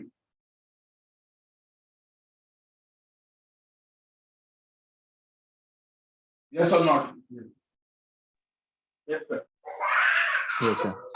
Respiratory system, digestive system, excretory system, musculoskeletal system, circulatory system, ये सारे सिस्टम है हमारे बॉडी चलाते हैं, सिस्टम ही हमारे बॉडी को चलाता है। ये सिस्टम अगर खराब हो गया तो हमारी बॉडी के अंदर डिजीज पैदा हो जाती है। अगर कोई पार्टिकुलर ऑर्गन होता है तो वो किसी न किसी सिस्टम का पार्ट होता है। फॉर एग्जाम्पल कि stomach, small intestine and the large intestine and the liver, ये चारों मिलकर ये हमारे सिस्टम को चलाते हैं। तो कौन कौन से? Stomach, small intestine, large intestine, no digest system में लंग्स का कोई, okay ji sir. Stomach, large small intestine and the large intestine and the liver, ये 4 आइटम है, ये 4 ऑर्गन है, एक सिस्टम को चलाते हैं। अगर उस पूरे सिस्टम को पढ़ेंगे तो through the mouth to the anus, through the mouth to the anus, जो हम खाना खाते हैं, जो पार्टिकल्स होते हैं उसको प्रॉपर चीव करते हैं नहीं करते हैं, खाने के पहले कितना पानी पीते हैं, खाने के बीच में कितना पानी पीना चाहिए, खाने के बाद कितना पानी पीना चाहिए, कितनी देर के बाद पीना चाहिए, अगर हमको ये नहीं पता है तो हमारा डाइजेस्टिव सिस्टम कभी भी सही नहीं। तो खाने के पहले 10 से, जैसा आप खाना खाने के लिए बैठते हैं तो क्या 100 to 200 ml पानी को ले लेना चाहिए, इन बिटवीन 100 ml, और खाने के बाद आफ्टर मील 1 आवर पानी नहीं लेना चाहिए। अगर आपको अपने वेट को मेंटेन करना, हेल्थ को मेंटेन करना हो तो आफ्टर मील अगर आप कभी भी पानी, यानी ब्रेकफास्ट हो, लंच हो, डिनर हो, अगर आफ्टर मील आपको अगर पानी पीना है तो ल्यूक वार्म वाटर पीजिए। आपका कभी भी डाइजेस्टिव सिस्टम कभी नहीं खराब, बिल्कुल गर्म भी नहीं, it should be the Luke warm water. ठंडा पानी बिल्कुल नहीं। उससे बेहतर है मटके का पानी पीजिए, सबसे बेस्ट है, वो TDS को बैलेंस करता है। आज जो डिजीज बढ़ रही है, जितने भी हमको क्या है, वो प्यूरिफाई करके मिलते हैं, फिल्टर्स मिलते हैं, जब वो ऑयल हुआ या वाटर हुआ। तो मटके का पानी आप पीजिए, आपके बॉडी के अंदर डिजीज बहुत कम होगी। ठंडा पानी पीते हैं, हार्ट के अंदर ब्लॉकेज के चांसेस ज्यादा बढ़ जाते हैं। तो ये सारी जो चीजें हैं, सिर्फ ये एजुकेशन, ये नहीं कि आप सिर्फ इसमें एजुकेशन में आप ट्रीटमेंट, थोड़ी एक मिनट करें, थोड़ी। तो ये पेशेंट को आपको नॉलेज होगी तो ही आप अपने पेशेंट को एजुकेट करेंगे। चलिए हम लोग दूसरे पे आते हैं, टिश्यू।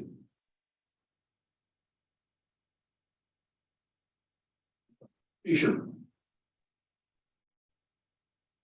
टेंडन से अगर कोई प्रॉब्लम है, विच ऑर्गन, इधर लीवर। ब्लड वेसल से अगर कोई प्रॉब्लम है, which organ, is the heart. Muscle is related to the spleen. Skin and body hair से अगर कोई रिलेटेड प्रॉब्लम है, विच ऑर्गन है, लंग्स। बोन से अगर रिलेटेड प्रॉब्लम है तो कौन सा organ, kidney.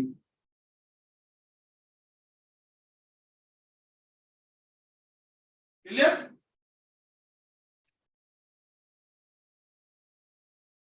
Is it clear और not? Yes, sir. Yes, sir. Sir bone से किडनी को कैसे होगा लेकिन? या बोन से किडनी का ही रिलेशन है। If there is any problem related to the bone, you have to treat the kidney. Bone से अगर रिलेटेड प्रॉब्लम, हमेशा याद रखिए कि विंटर में जॉइंट्स पेन सबसे ज्यादा होता है। ओल्ड एज में या यंग एज में सबसे ज्यादा अगर जॉइंट पेन बोन से रिलेटेड अगर प्रॉब्लम होती है तो वो आपको विंटर में होता है। या लोग बहुत ज्यादा जो एसी में रहते हैं 24 आवर्स, ऑफिस, घर, हर जगह एसी में रहते हैं, बॉडी के अंदर कोई फिजिकल नहीं होता, उनको आगे चल के बोन से रिलेटेड प्रॉब्लम होता है। तो वो क्या होता है, वाटर, वो कोल्डनेस। तो कोल्डनेस वो कौन सा, किडनी ऑर्गन सबसे ज्यादा उसके जो है वो किडनी की चीज इफेक्टेड होती है जो बोन से रिलेटेड।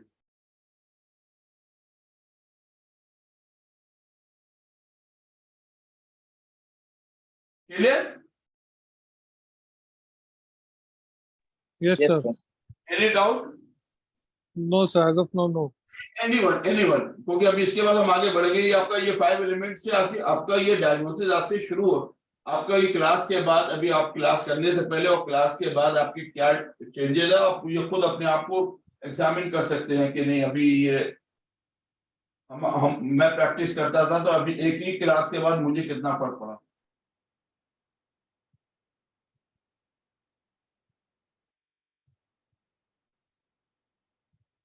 तो ये क्या होता है, ligament, tendons, blood vessels, muscles, skin, body, skin और बॉडी।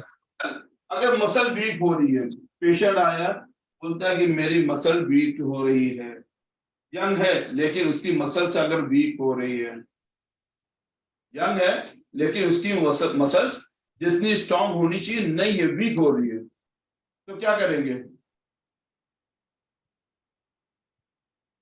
वो कहता है मुझे जॉइंट्स पेन रहता है, मेरे हाथों पैरों में जॉइंट्स में दर्द होता है। लेकिन आपने उसकी मसल को चेक किया, मसल उसकी वीक है, तो व्हाट विल यू डू? क्या करेंगे बताइए?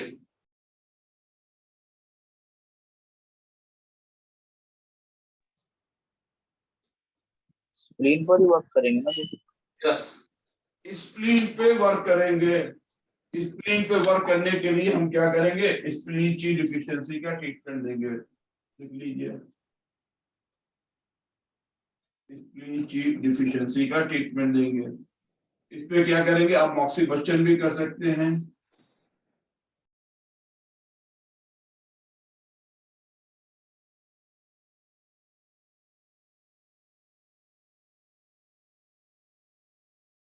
बिल्डिंग भी आप कर सकते हैं, एक दिन फ्रंट कीजिए, एक दिन बैक कीजिए, उसमें मॉक्सिबस्टन कर सकते हैं।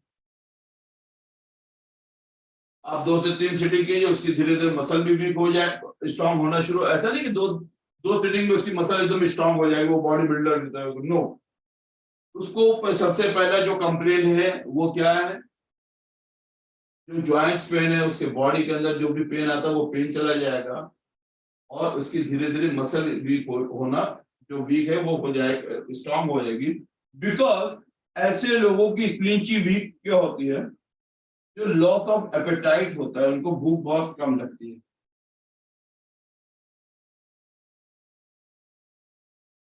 ऐसे पेशेंट को भूख कम लगती है, लॉस ऑफ एपेटाइट की वजह से उनकी स्प्लींची वीक होने लगती है। ऐसे में उनको क्या है, ये चीजें जो लॉस है वो उनका प्लस में चला जाएगा, वो उनको बॉडी के अंदर न्यूट्रिशन, कैल्शियम, मसल के लिए क्या चाहिए बताइए, मसल को स्ट्रॉन्ग करने के लिए क्या चाहिए, प्रोटीन, कैल्शियम, फास्फोरस। प्रोटीन। तो अगर पेशेंट की डाइट में प्रोटीन नहीं है, पेशेंट को आपको ये नहीं पता है कि किस चीज में प्रोटीन मिलती है, तो उसको हम क्या एक्स्ट्रा प्रोटीन देते हैं। अगर बोन वीक होती है तो बॉडी के अंदर क्या कमी होती है, कैल्शियम। बॉडी में अगर बोन वीक होती है तो क्यों, because of the deficiency of calcium. Muscle अगर वीक होते हैं तो because of the deficiency of the protein. तो ऐसे में स्प्लीन चीज देने पे बॉडी में प्रोटीन नहीं बढ़ने लगेगी, उसकी डाइट को आपको प्रॉपर करना पड़ेगा, उसके डाइट को मैनेज करना पड़ेगा। क्यों, क्योंकि अगर वो प्रोटीन नहीं लेगा तो उसकी मसल कभी भी स्ट्रांग नहीं होगी। और मसल जब स्ट्रांग नहीं होगी, क्योंकि हमारी बॉडी का जो वेट होता है वो क्या होता है, या तो बोन पे होता है या तो मसल्स पे, या तो बोन पे होता है या तो मसल पे होता है। So in this condition, what will you do? You have to treat the spleen. उसके साथ साथ उसकी डाइट को भी आपको क्या है, उसमें डाइट आपको प्लस करना है जिसके अंदर प्रोटीन हो। अगर ये प्रोटीन आप नहीं बढ़ाएंगे तो ये कभी भी पेशेंट को आराम नहीं मिलेगा। क्लियर?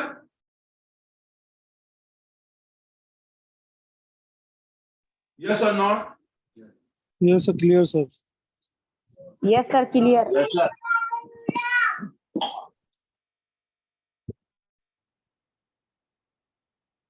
ओके, अब उसके बाद आ जाते हैं ये सेंस ऑर्गन।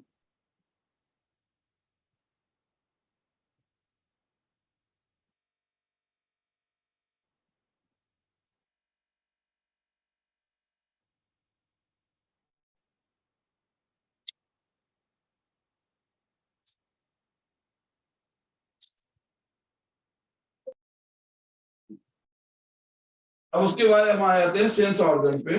चलिए, eyes, tongue, mouth, nose and ear, ये हमारे फाइव क्या है, ये हमारी बॉडी है, ये फाइव क्या है, हमारे सेंस ऑर्गन है। आई से क्या है, विजन।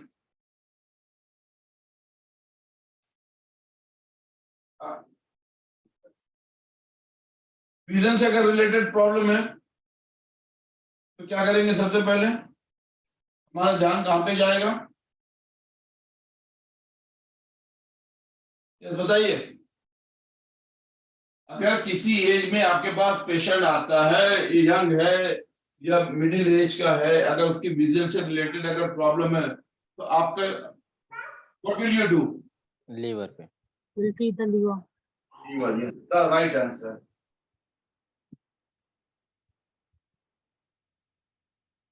ठीक है, अभी यहाँ पे दूसरी जो चीज है, टंग। टंग के ऊपर क्या हो सकता है, अल्सर्स आते हैं।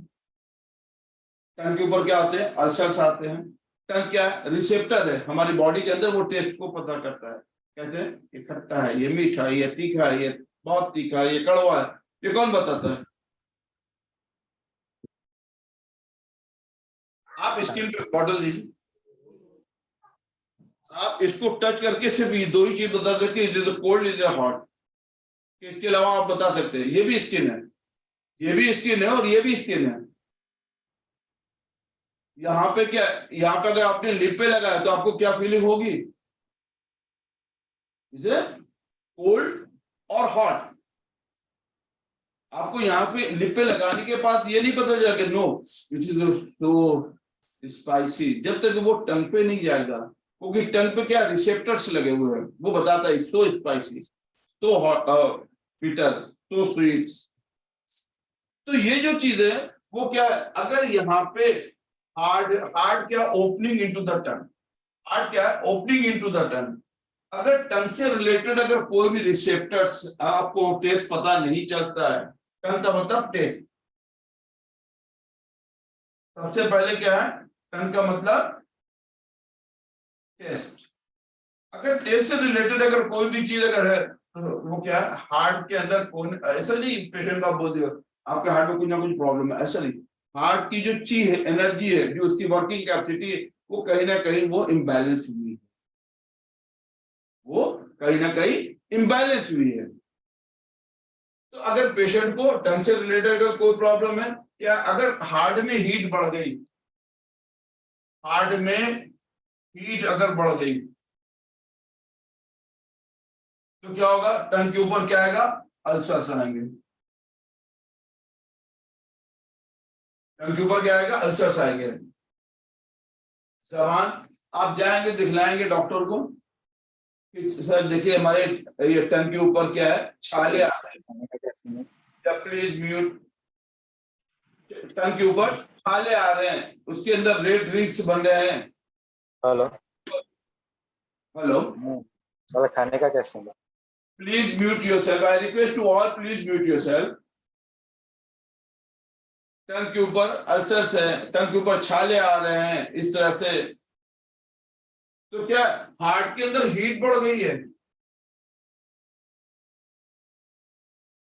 तो इफ देयर यहाँ पे सेंस ऑर्गन के अंदर अगर आप ये देख रहे हो पार्टिकुलर अगर कोई प्रॉब्लम आ रही है टंग से, तो क्या हार्ट इज अ रिस्पॉन्सर, हार्ट में कोई ना कोई चीज का इम्बैलेंस। फिर इसके बाद आता है माउथ। तो माउथ में क्या होता है, lips and mouth, not a tongue, lips and mouth को देखते हुए इनर साइड ऑफ माउथ आप बता सकते हैं उसके स्टमक क्या है, उसके डाइजेशन की कंडीशन क्या। अगर उसको स्टमक के अंदर हीट बढ़ गई तो ऐसे में क्या है, उसको गम ब्लीडिंग होना शुरू हो जाएगी, गम से ब्लीडिंग स्टार्ट हो जाती है। ब्रश करते हैं या टच भी जगह करेंगे उसको गम ब्लीडिंग स्टार्ट हो जाएगी। ऐसी कंडीशन में क्या स्टमक की हीट को कम कर दिए, गम ब्लीडिंग खत्म हो जाएगी। स्टमक में हीट बहुत बढ़ गई है, उसकी एसिडिटी बहुत बढ़ती है, यानी स्टमक में हीट बहुत बढ़ गई है, स्टमक की हीट के ट्रीटमेंट प्रोटोकॉल है वो मैं भेज दूंगा, उसको आप सारे वो पॉइंट को सिलेक्ट कर दीजिए, ऑटोमेटिक उसकी एसिडिटी खत्म हो जाएगी। There is no need to Eno, जैसे होता है एसिडिटी के लिए हम लोग फॉरन इनो पीते हैं, इज टोटली रॉन्ग। कभी आपने ले लिया ठीक, बट ये हैचुअल नहीं होना चाहिए। क्लियर?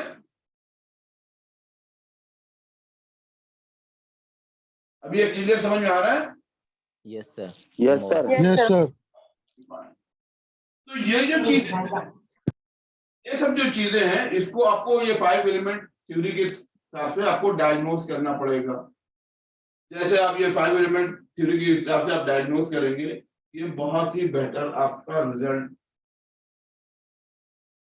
आएगा पेशेंट आपको पेन के लिए। लेकिन ये सारी चीजें अगर वो साथ में बताता है, then you can understand. If there is any problem related to nose, nose क्या है? Smell, absence of smell. इसका तजर्बा पूरे हिंदुस्तान वालों को क्या पूरी दुनिया को हुआ है। कोविड के अंदर सबसे पहले क्या होता था, लंग्स इफेक्टेड होता तो एब्सेंस ऑफ स्मेल, यानी अगर लंग से रिलेटेड प्रॉब्लम है तो सबसे पहले क्या होगी, आपकी नोज ब्लॉक होगी और आपको कभी भी कफ एंड कोल्ड के अंदर स्मेल आपको फील नहीं होती है। कभी भी कफ एंड कोल्ड होगा तो सबसे पहले क्या होगा, आपकी जो सेंस ऑफ स्मेल वो खत्म हो जाएगी, वो absence हो जाएगी। If there is any problem related to that, you can treat the lungs. जो लंग चीज होता है। फिर उसके बाद आता है सेंस ऑर्गन ईयर। एक एज है, एक एज पे आने के बाद हर चीज वीक हो जाती है, बाल का गिरना, स्किन में रिंकल्स आ जाना, दांतों का लूज हो जाना, सुनाई कम देना, दिखाई कम देना, एक एज आने के बाद। लेकिन एक जनरल आदमी यंग एज में अगर उसको सुनाई कम देता है, हियरिंग प्रॉब्लम है, हियरिंग लॉस हो रही है, हियरिंग डिसऑर्डर है, तो what will you do? Which organ has involved? Kidney. Kidney. You have to treat the kidney Chi deficiency. यहाँ पे क्या है? किडनी Chi deficiency का ट्रीटमेंट आप देंगे, उसका हियरिंग लॉस की प्रॉब्लम सॉल्व हो जाएगी। Clear? Yes, sir. Okay. Last list age 0 to 12, 13 to 24, 25 to 36, 37 to 48, 49 to 60. आपके पास पेशेंट आया 25 to 36 वाला, अब patient has complaint joint pen.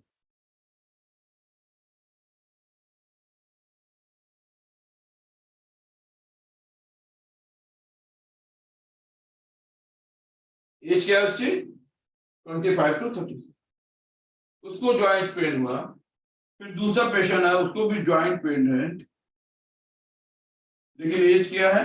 30 to 48।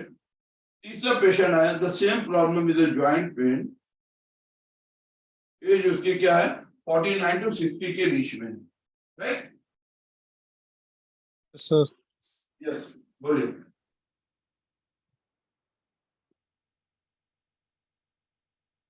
यहाँ पे मैं सिर्फ जॉइंट पेन की बात कर रहा हूँ। चलिए बताइए, ये मैं अभी 4 आपको एज में ये इस तरह से जॉइंट पेन के बारे में क्या है, कोई है क्या? 13 to 24 के बीच में, 25 to 36 के बीच में, 37 to 48 के बीच में, 49 to 60 के बीच में, सभी को जॉइंट पेन है। और में बदल गया, एलिमेंट्स बदल गए।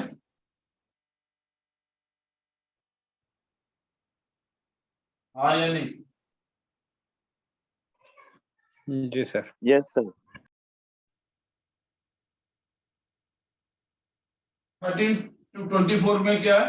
Heart is involve. ऐसे में क्या करेंगे? हार्ट की डिफिशियंसी के दे दीजिए।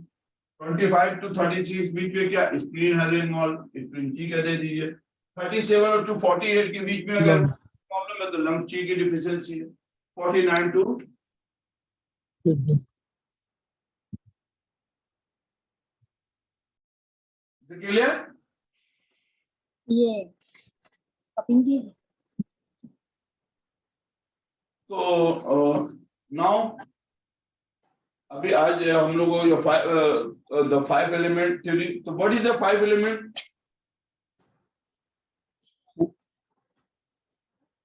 Wood, fire, earth, Wood, metal, fire, water. earth, metal and water. What is the 5 element? What is the means of the 5 element? 5 element is the process of life and the phases of life or Cycle. character of disease। किस condition में है, किस condition में है? Good condition की disease है, heat से related है, ह्यूमिडिटी से रिलेटेड है, मेटल से रिलेटेड है या वाटर से रिलेटेड है। ये आपको थ्रू द 5 एलिमेंट डायग्नोसिस आपको पेशेंट को प्रॉपर डायग्नोसिस करके एक प्रॉपर ट्रीटमेंट सेटअप आपको देगा, जो आप पेन मैनेजमेंट का एप्लीकेशन यूज कर अप्लाई कर सकते हैं। क्लियर?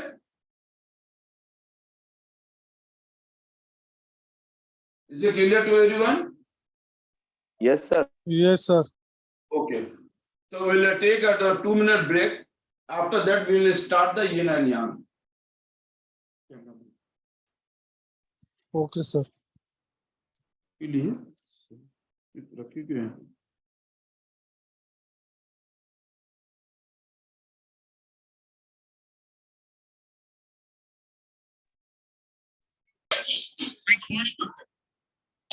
Google. हेलो, यिन और यांग के बारे में क्या जानते हैं? Like one is night, one is day, the other is Google. male and female. बहुत कॉमन चीज पे मैं आता हूँ, बहुत ही कॉमन और सिंपल चीज पे मैं बात करता हूँ। ठीक है, अब चलिए म्यूट कर लीजिए आप लोग। बहुत ही सिंपल चीज पे आता हूं मैं आपको, यिन और यांग पे। Okay, yes. बॉडी का पार्ट, बॉडी का जो पार्ट्स होता है, बॉडी के पार्ट को डिवाइड किया जाता है। This is a back. Back को कंपेयर किससे करते हैं? फ्रंट से, राइट? बॉडी को कैसे कंपेयर करते हैं? इसको हम बैक क्यों बोलते हैं? इसको आप बता सकते हैं हम इसको बैक क्यों बोलते हैं?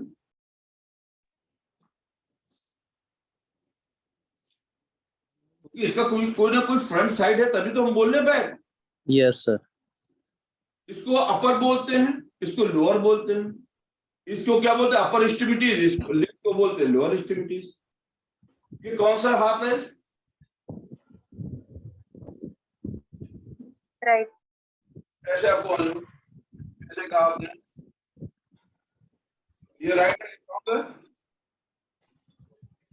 नहीं बोला नहीं, इसको डिवाइड किया, बॉडी को सेंट्रलाइज किया, बॉडी को सेंट्रलाइज किया है। किससे? सेंटर से। तो ये centre part is called the right side and the other side is called the left side. Centre से डिवाइड किया है, ये सेंटर से डिवाइड किया तो लेफ्ट और राइट हुआ। इसको अगर आपने ऐसे वर्टिकल काटा तो ये क्या हुआ? फ्रंट टू बैक हो गया। इसको आपने हॉरिजॉन्टल काटा तो अपर टू लोअर हो गया। क्लियर? अभी ये समझ में आ रहा है? आप लोग म्यूट नहीं कर जास्मीन।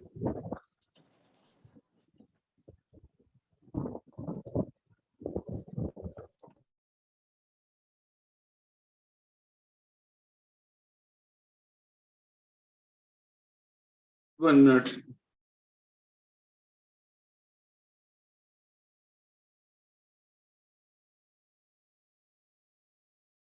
तो ये जो चीजें हैं, ये आपको front to left to right, upper to lower, upper garments, lower garment, कैसे बना?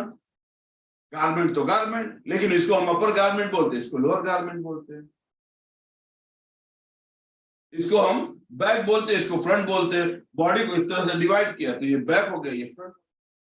तो इसको यिन और यांग में क्या बोला कि front is a yin, front is A soft. ऐसे हम झुक जाते आगे, फ्लाइट हो जाते।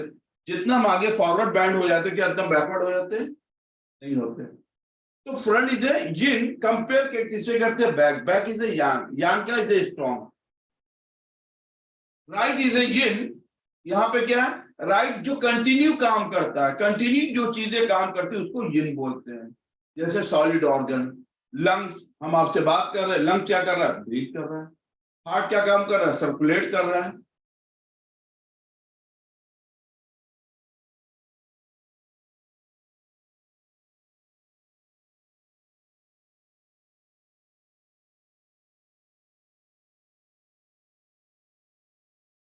ठीक है?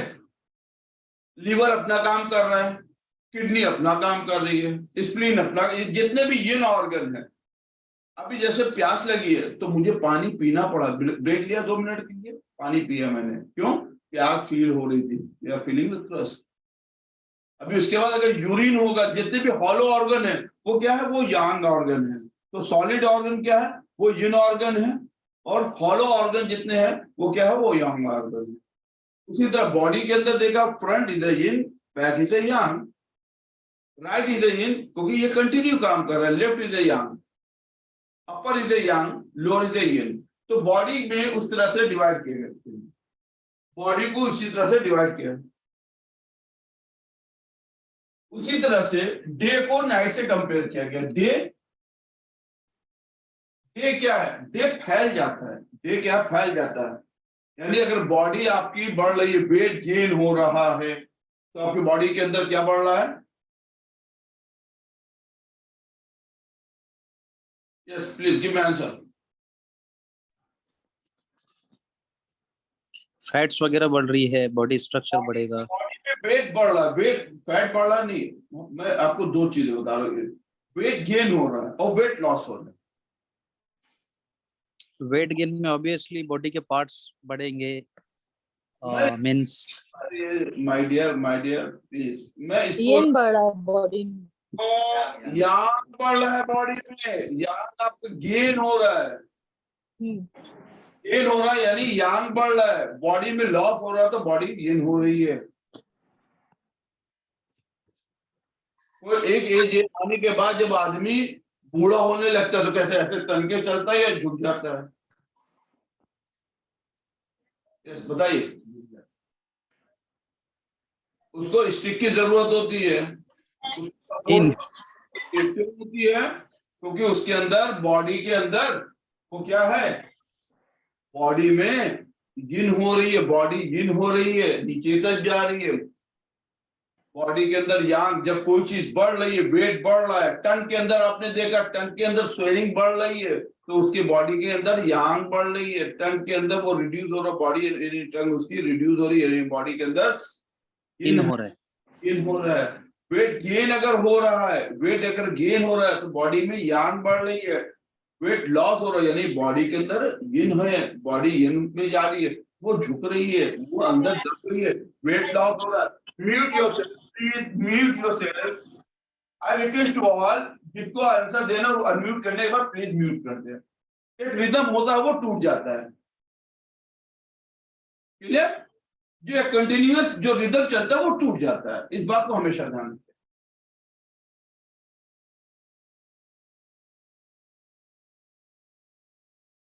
तो ये जो चीजें हैं, ये चीजें आपको बॉडी में यिन और यांग को समझने के लिए बहुत ही जरूरी है। फिर पेशेंट ने बोला कि मुझे एक पेशेंट आया डे और एक पेशेंट आया नाइट।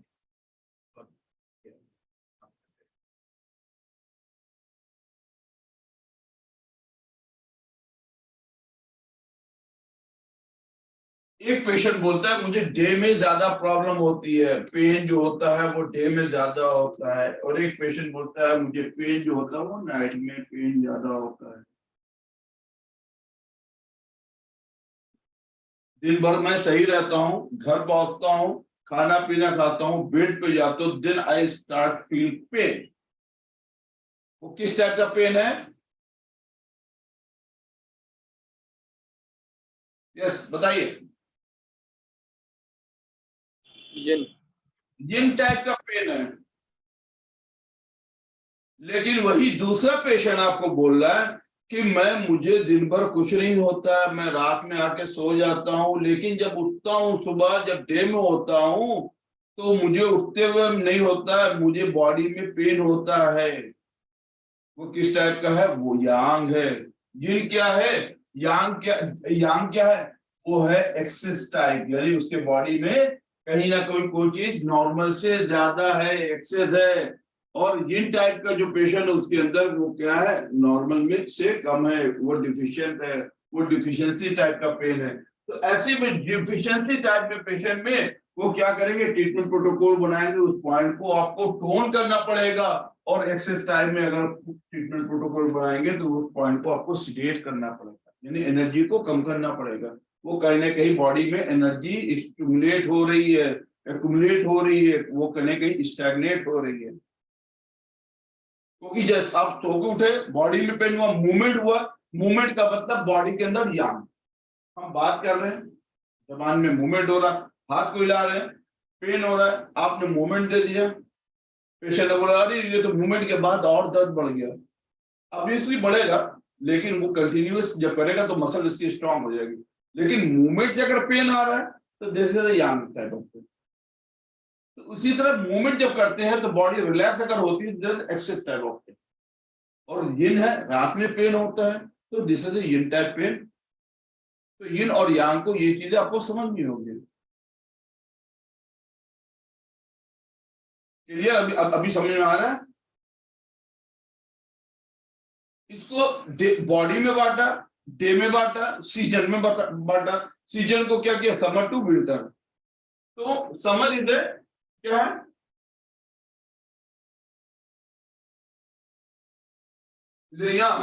विंटर इज ये।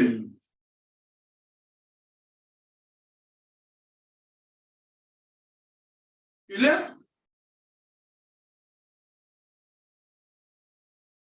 अभी ये समझ में आ गया?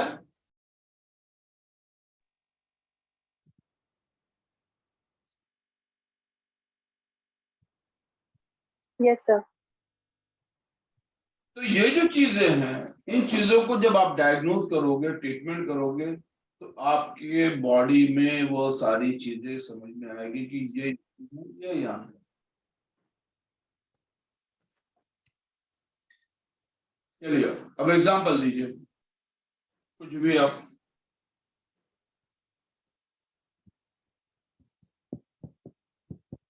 सर एक क्वेश्चन, पूछिए। जैसे ये आपने नाम बताइए सर, बस नाम के साथ। Doctor Shahzad Khan. Okay. Sir हमने जो इंग और यान को मीन्स डिस्क्राइब किया है, जैसे डे और नाइट में, या Yeah. उसको डिवाइड किया है, तो summer winter, pain increase, pain low, तो इसको किस तरीके से मीन्स इसको इसमें आपने रखा है? हमने नहीं रखा ये लॉज ऑफ एक्यूपंक्चर जो है ना, पूरे वर्ल्ड के अंदर आप किसी भी, आप यहाँ पे ऑनलाइन क्लासेस आप यहाँ पे अंधेरी में आके उस पे करिए, पूरे वर्ल्ड में कहीं किसी बड़ी यूनिवर्सिटी में जाएंगे, लॉज आपको यही मिलेगा। हाँ हाँ, this is international law. Okay बात ही समझा?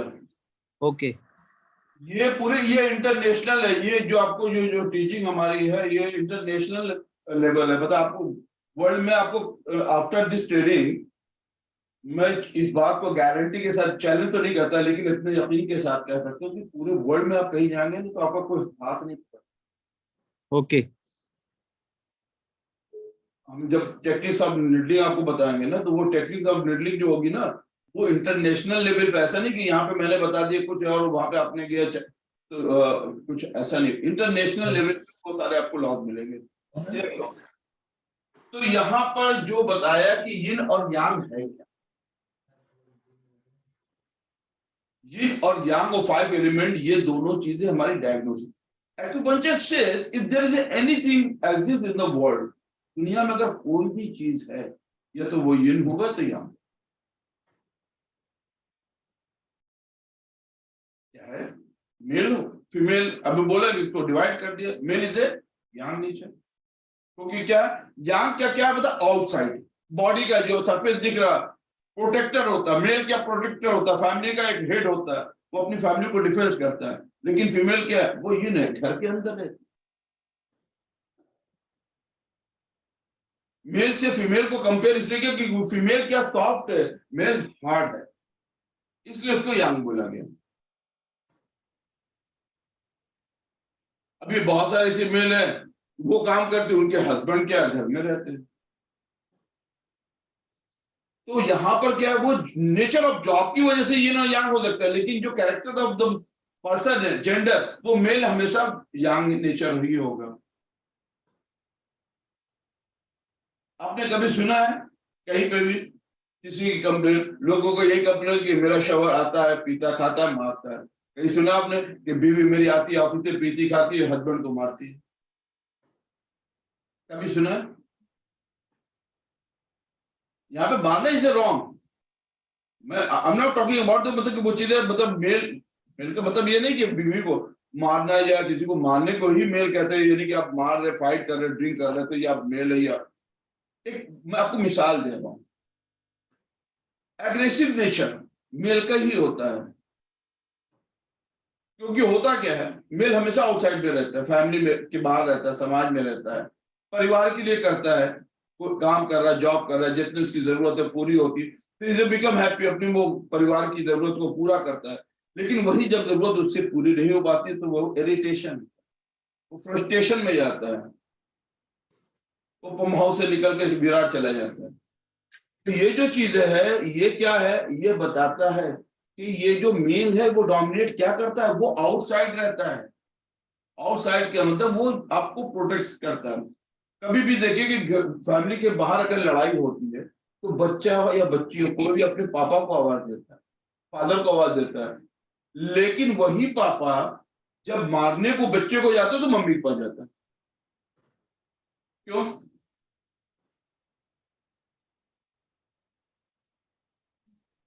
ऐसा क्यों?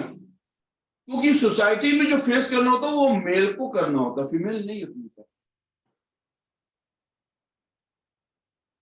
तो यहाँ पर जो ये यिन और यांग का जो कैरेक्टर है वो बताया कि वो क्या है, कोई चीज अपवर्ड में जाती है, अब प्रॉब्लम हो रही है, कोई प्रॉब्लम आती, गैस होती, माइग्रेन यानी ये बढ़ रहा है, क्या ऊपर की तरफ जा रहा है, माइग्रेन ऊपर की तरफ जा रहा है, वो यांग नेचर है, इसके अंदर यांग बढ़ रही है। तो यांग में नेचर में कौन कौन सा अपवर्ड, कौन कौन सी एनर्जी जा रही है, विंड, हीट, ये कहां में जाती है, ये अपवर्ड जाती है। वाटर कहां जाता है, डाउनवर्ड जाता है। मेटल्स जितने भी ऑब्जेक्ट है वो कहां पे जाते हैं, वो डाउनवर्ड जाते हैं। तो ये बोला कि यहाँ पे एलिमेंट्स के अकॉर्डिंग टू एलिमेंट्स अगर आप लेते हैं तो विंड और हीट ये क्या है, यांग नेचर है। कंपेयर किससे करेंगे, मेटल एंड वाटर एलिमेंट से। तो अपर में क्या है, सबसे पहले अगर आता है brain, if there any problem related to the neuro, तो उसके अंदर कौन है, heart and liver. Heart and liver, heart से क्या होता है, ब्रेन को ब्लड जाता है through the carotid artery. Brain से रिलेटेड अगर कोई प्रॉब्लम है तो हार्ट एंड लिवर, ये दो चीजें इन्वॉल्व होती है। तो ये चीजों को हमेशा आप ध्यान रखें कि ये जो चीजें हैं ये एलिमेंट वाइज भी है। यिन और यांग में वाटर का नेचर हमेशा डाउनवर्ड जाता है, डाउनवर्ड जाता है। ऐसा नहीं कि किडनी इसमें इन्वॉल्व नहीं होती है, कभी कभी आप अब आगे अब देखोगे किडनी ऑल्सो इन्वॉल्व होती है, क्या ब्रेन से अगर रिलेटेड कोई इश्यू होता है वो एक अलग लॉज है। लेकिन इन जनरल आपको नेचर में बता रहा हूं कि विंड और हीट का जो नेचर है वो अपवर्ड जाता है, यांग नेचर। वाटर और जितने भी पतझड़, पत्ती गिरती है कहां, नीचे, इधर ऊपर नहीं जाती है, हवा उसको उड़ा देती है, लेकिन वो इटसेल्फ वो डाउनवर्ड जाती है, वो डाउनवर्ड जाती है। क्लियर?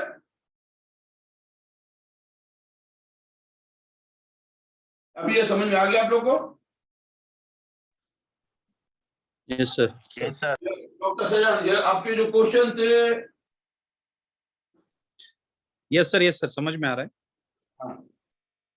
बट इसमें सर एक चीज, ऐसे बहुत सारे अकॉर्डिंग टू डिसीज इसमें ये होंगे, मींस क्लासिफिकेशन, जैसे हार्ड एंड सॉफ्ट को लेकर। हाँ, तो काफी मतलब इसमें डीप स्टडी करना पड़ेगी मुझे ऐसा लगता है समझने के लिए डिसीज को। देखिए 5 एलिमेंट थ्योरी और ये ना यांग थ्योरी को आप अगर आप इसको समझे और पढ़ेंगे ना तो 2-4-6 महीना जाएगा आपका। ओके। लेकिन उसके बाद ना पेशेंट जब आपके पास चल के आएगा ना तो उसकी वॉकिंग से आप ये पता चलेंगे it is in type of patient और this is yang type of patient. कुछ पेशेंट को देखोगे इस तरह, कुछ लोगों को देखो इस तरह से चलते हैं। यस। क्यों चलते हैं ऐसे? जॉइंट्स पेन की वजह से। तो यिन और यांग इम्बैलेंस है। It should be balance. ये क्या होना चाहिए, इट शुड बी बैलेंस, तभी आप स्ट्रेट चलेंगे। कहीं अगर यांग बढ़ी और यिन बढ़ा तो आपका देखिए कर्वेचर ऑफ स्पाइन काइफोसिस हो जाता है। यहाँ पे देखिए इस तरह से हम बैक हो जाता है, इस तरह से काइफोसिस हो जाता है, टिल्ट हो जाती है स्पाइन, कोई इस तरह से चलता है ऐसे। एक तरफ बॉडी जिन हो रही है यानी बॉडी झुक रही है, वहां पे यांग उसको होल्ड करता है, वहां पे क्या बॉडी जिन होगी, वो पेशेंट ऐसे चलता है, वो स्पाइन उसकी कब हो जाती है। कुछ लोग ऐसे बैंड हो जाते हैं, वो फ्रंट की तरफ हो जाता है, जो स्पाइन होल्ड करती है यांग कैपेसिटी उसकी क्या वीक हो जाती है, वो धीरे धीरे डाउनवर्ड हो जाता है, वो सीधा नहीं चलता। ऐसे यांग उसकी बॉडी के अंदर बढ़ा दी स्ट्रेट होता है। जिधर बॉडी झुक रही है उधर क्या है, वो यिन है, उधर पे आपको यांग एनर्जी को इंक्रीज करेंगे, बॉडी आपकी धीरे धीरे स्ट्रेट होना शुरू होगी। या तो ये इधर यांग एक्सेस होगी, इधर कंप्रेस हो रही है, या तो इधर यिन की डिफिशियंसी हो रही है। तो ये सारी जो चीजें यिन और यांग को जब आप पढ़ोगे समझोगे तो बहुत मजा आएगा। चलिए। Yes sir. तो अभी हम लोग आप लोगों को स्पाइनल कपिंग दिखला देते हैं। उतार दीजिए, बेल्ट लगाइए, 2 मिनट बस हमको वेट कीजिए, सब सारी चीजें बाहर निकाल दीजिए। अब आप लोगों को यहाँ पे आप लोगों को लाइव ट्रीटमेंट में मैं कुछ चीजें दिखला देता हूँ। ये और यांग 5 एलिमेंट आप लोगों को समझ में आ गया आज? Yes sir. Yes, sir. जब तक से ये प्रिपरेशन हो रहा है तब तक से मैं आप लोगों से क्वेश्चन आंसर कर लेता हूँ, जो भी चीजें समझ में आ गई हो। Yes sir. सर एक क्वेश्चन था। हाँ बोलिए, था कि है? मीन्स है। था तो अच्छी बात है, अच्छा हुआ चला। था भी है, उसको कंटिन्यू करना है में। जैसे आपने यिंग और यांग में बताया, जैसे पेशेंट अगर थोड़ा आपने जो चलकर बताए हैं, हाँ हाँ, कहीं पे इन बड़ा है या कहीं पे यांग हुआ है, तो जी। अगर हम उसको बेसिकली हमारी मेडिकल लैंग्वेज या नॉर्मल लैंग्वेज में देखें तो जैसे हम उसको इम्बैलेंस बोलते हैं। या इम्बैलेंस है, ये और यांग में ही तो इम्बैलेंस। इम्बैलेंस किस चीज में हुआ? अच्छा, हाँ, तो इम्बैलेंस मीन्स जैसे नॉर्मली समझने के लिए ऐसा कि उसके बॉडी में इम्बैलेंस है, जैसे मसल्स में या बोन में या जॉइंट में, मतलब लाइक दिस। नहीं, अभी इस तरीके से हमने लेना चाहिए ना। मैं आपको बहुत सिंपल सी चीज मैं आपको बता दे रहा हूँ। चलिए मैं बहुत ही सिंपल वे में आपको बता रहा हूँ, है बहुत ही सिंपल। इस चीज को हमेशा ध्यान रखिएगा। ये जो चीजें हैं इम्बैलेंस, जो चीजें अब आप बता रहे हैं कि इम्बैलेंस हुए, राइट? Yes sir. इम्बैलेंस कहाँ पे हुआ है?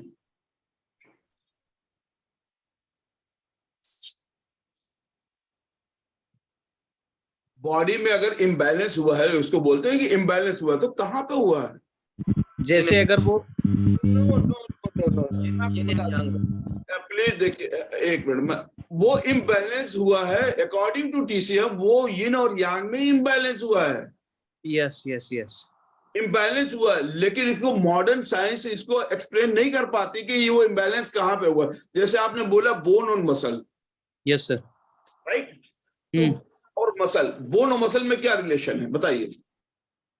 वही यिन एंड यांग का। विच इज यिन और विच इज यांग? बोन है यांग। नो, सॉरी, बोन इन में आएगा सर, बोन मसल्स यांग में आएंगे। बोन हमेशा ये आवाज कहाँ से आ रही है? सेकंड सर, आवाज नहीं आ रही आपकी। आप म्यूट कर लीजिए, क्योंकि आप लोगों के आवाज से ज्यादा वो बैक साउंड वो ज्यादा आ रहा है।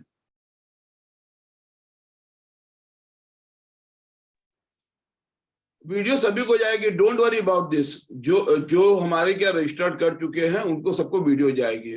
आज तो फ्री डेमो क्लास तो मैं ओपन भेज दूंगा, लेकिन कल से जो वीडियो है, जो 7 डेज प्रैक्टिकल के लिए है, जिन्होंने, एक चीज और मैं आपको बता दूं, जिन्होंने कैरोप्रैक्टिक के लिए किया हो उनको सिर्फ कैरोप्रैक्टिक की कल से क्लास मिलेगी, और जिन्होंने 7 डेज के लिए किया हुआ है और अभी नहीं किया है, वो कल क्लास स्टार्ट होने से पहले कर लेंगे, तो ही कल उनको एंट्री मिलेगी।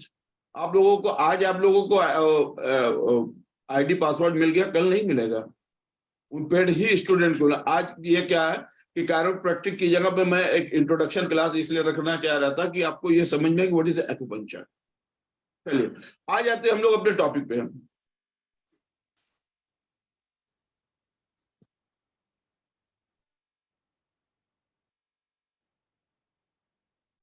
सर आपकी वॉइस नहीं आ रही सर।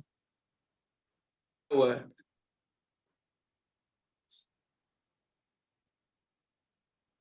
हेलो सर, आपकी वॉइस नहीं आ रही सर। आएगी आएगी आएगी, आइए।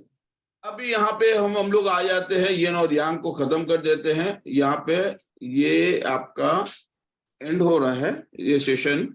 तो यिन और यांग पे थोड़ी सी बात हमको इसलिए वो बंद कर देते कि यिन और यांग क्या है। मसल्स इज ए यांग, हमेशा मसल घटती बढ़ती रहती है। मसल, अभी आवाज नहीं आ रही है? आ रही है सर, आ रही है। ओके, मसल हमेशा घटती बढ़ती रहती है, मसल हमेशा घटती बढ़ती रहती है, लेकिन एक सर्टेन एज आने के बाद आपने देखा कि किसी का वो 30 के बाद उसकी मतलब बोन की जो ग्रोथ होती है, बॉडी में जो ग्रोथ होती है, स्टॉप हो जाता। ऐसा आपने देखा कि किसी की फिर बढ़ गई हो? उसका वेट लॉस और वेट गेन होता है, लेकिन मसल लॉस मसल गेन होता है, लेकिन ऐसा नहीं कि उसके या तो उसके वेट लेंथ कम हो गई और किसी की लेंथ बढ़ गई हो। हाँ सही, सब तो नहीं होता है। तो क्योंकि बोन फिक्स है, यिन है, एक मतलब वो यिन हो गई। जब उसको जब यिन को यांग फोर्स साथ में लगी हुई थी, वो उसको बढ़ा रही थी। जब उसके वो एक स्टेज पे आने के बाद उसकी पर्टिकुलर हाइट हो गई, तो उसके बाद हाइट नहीं बढ़ सकती, लेकिन वेट बढ़ सकता है और वेट कम हो सकता है। बचपन में बहुत मोटा था, आगे वेट लॉस कर लिया। कोई बहुत मोटा होता है वो वेट लॉस कर, कोई बहुत दुबला होता है वो वेट गेन कर लेता है। तो वो मसल क्या, वो यांग है। Muscle is a Yang, bone is a yin. Clear? Yes sir. Yes sir. तो अभी और ये ना यहाँ पे करके अब एंड करते हैं क्लास को, फिर इसके बाद हम लोग कंटिन्यू रखेंगे क्लास में जो कल से रहेगा। ठीक है, आप लोगों के सामने, क्योंकि ये अच्छी बात नहीं होगी ना कि फिर आप ये कहेंगे कि सर अभी बात तो हुई थी कैरो वाली, लेकिन हम लोगों को नहीं दिखलाया। अभी आ जाते हैं एडवांस में। ये इस तरह से अब आप यहाँ पे स्पाइन मैनिपुलेशन टेक्निक क्या होती है, राइट? स्पाइन मैनिपुलेशन टेक्निक्स उसको कहा जाता है। पेशेंट की तरफ, ये पेशेंट है, तो सबसे पहले एग्जामिनेशन ऑफ स्पाइन ये जानना बहुत ही जरूरी है। ठीक है, इसमें जो सबसे पहले एग्जामिनेशन वो स्पाइन का जो होता है, ये अब चूंकि मेरा ये रॉन्ग पोस्चर होता है, actually the right posture is like this. ठीक है, क्योंकि हम कभी भी स्पाइन अपवर्ड नहीं जाती, हमेशा स्पाइन डाउनवर्ड जाती है, यानी कि डिस्क हार्निएशन होता है। क्या होता है? Disc herniation. तो इसके अंदर आपका जो ग्लव्स होगा, वो एक बात को ध्यान की, एक हमारे पास जो हम लोग सर्जिकल ग्लव्स का यूज करते हैं, तो उससे अगर आप इसको करते हैं तो ये आपके हाथ को स्लिप कर जाएगा। तो ऐसे में कॉटन ग्लव्स होना चाहिए, it should be the cotton gloves. तो यहाँ पे पेशेंट को आपको क्या प्रॉब्लम है? लंबर में पेन है। ठीक है, तो अभी यहाँ पे जब पेशेंट आपको बोलता है कि I have a lumbar pain, तो ऐसे में आप किस साइड आएंगे तो मुझे ज्यादा बेटर। 1 मिनट, क्योंकि आपका जो डायरेक्शन है वो शुड या प्लीज आप म्यूट कर लिए, प्लीज म्यूट योरसेल्फ। ऐसे में यहाँ पे जो हमारे जो ट्रीटमेंट होगा वो इस तरह से, हम क्या होता है जो पोस्चर होता है हमारा कैसा होना चाहिए, शुड बी लाइक दिस। यहाँ पर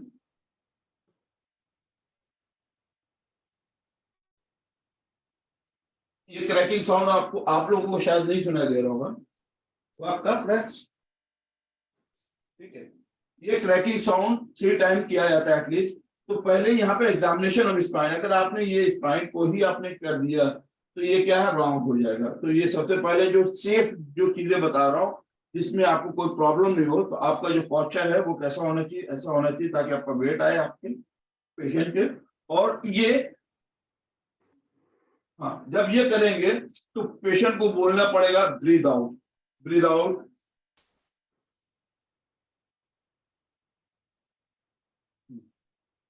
ये बोलना पड़ेगा ब्रीथ आउट। कभी भी पेशेंट अगर वो ब्रीथ रोके हुए और आपने किया तो उसको कम और पेशेंट को प्रॉब्लम हो सकती है। तो ये आपको पुश करने से पहले ये बात को जानना पड़ेगा, कहना पड़ेगा breathe out, breathe out, breathe out. ये 3 टाइम एटलीस्ट कम से कम करना होगा। Breathe out, breathe out, breathe out. ये चीजें हैं, ये इसको करते हैं ब्रीथ आउट। ये बहुत ही सेफेस्ट है। इसके बाद स्पाइनल कपिंग।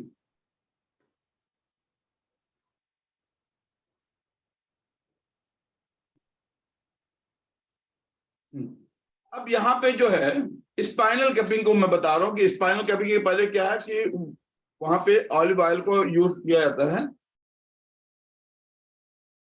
ये ऑलिव ऑयल जो है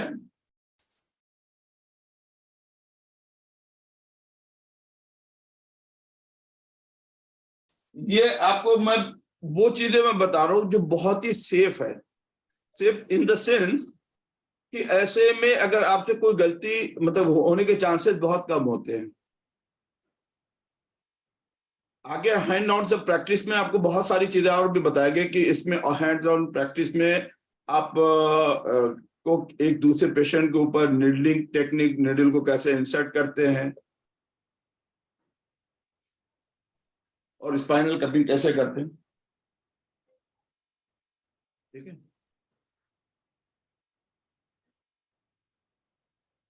ये स्पाइनल कपिंग है, इसमें सक्शन लेकर इस तरह से स्पाइनल कपिंग किया जाता है।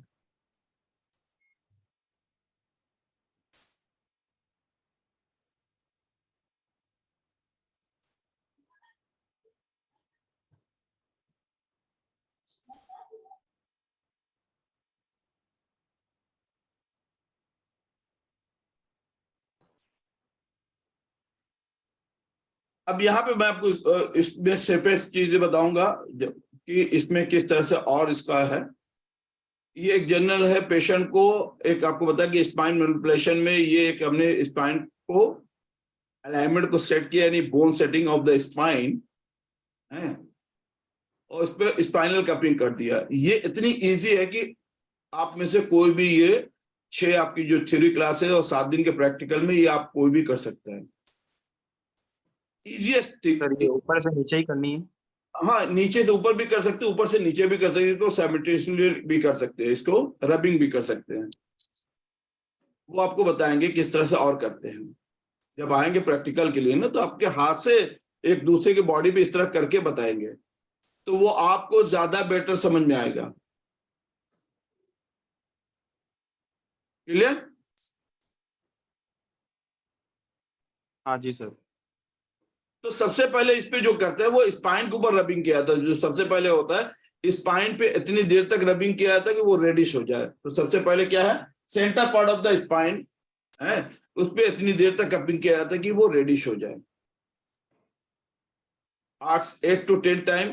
हाँ, इसके अंदर अगर मसल बहुत ज्यादा वीक है तो सक्शन आपका डिफरेंट सक्शन होना चाहिए। अगर थोड़ा स्ट्रांग है पेशेंट, अगर बॉडी बिल्डर यंग है, जैसे अभी इनकी मसल है क्या है, एज के हिसाब से ठीक है, अच्छी है, मतलब बेटर है, तो यहाँ पे मीडियम सेक्शन यहाँ पे देंगे। फिर ये देखिए लंबर के एरिया में आने के बाद ये पेल्विक रीजन से कफ को थोड़ा सा टर्न कर दिया जाता है, ताकि ये जो स्टैटिक नर्व की जो पेन होती है वो जो लेग्स के अंदर जाता है उससे पेशेंट को रिलीफ मिल जाए। क्लियर?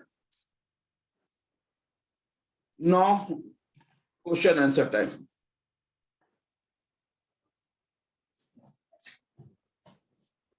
क्या सर इसको फायर कपिंग के जरिए भी कर सकते हैं ना? यहाँ पे फायर कपिंग के जरिए हम जब करेंगे तो इसमें हमको डायग्नोस करना पड़ेगा कि यिन है कि यांग।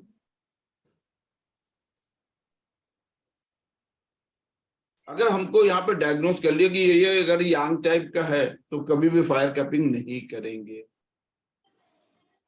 यांग के अंदर क्या होता है, हीट एक्सेस होती है। अगर हीट एक्सेस है और आपने कपिंग किया तो ऐसे में पेशेंट को फायर कपिंग में उसमें प्रॉब्लम हो जाएगी। हाँ, अगर पेशेंट कोल्ड है इन टाइप का, then you can do. Clear? Okay sir. Any more question? Sir ये जो रबिंग कर रहे हैं बैक का कपिंग से, हाँ, इसका रीजन क्या है, और ये मतलब बिफोर कपिंग करना ही चाहिए? नहीं, अभी दिखला ये यहाँ पे जो रबिंग हो रही है ये एक ऐसा है, ये क्या करता है, ये रबिंग जो है ना, ये अपर पोर्शन में किया और लोअर बैक में किया, यहाँ पे ये पूरी स्पाइन को किया, क्योंकि स्पाइन से जो निकल के जाती है स्पाइनल नर्व और वर्टिब्रल नर्व, ये दोनों हाँ, ये पूरी बॉडी को हेल्दी रखता है।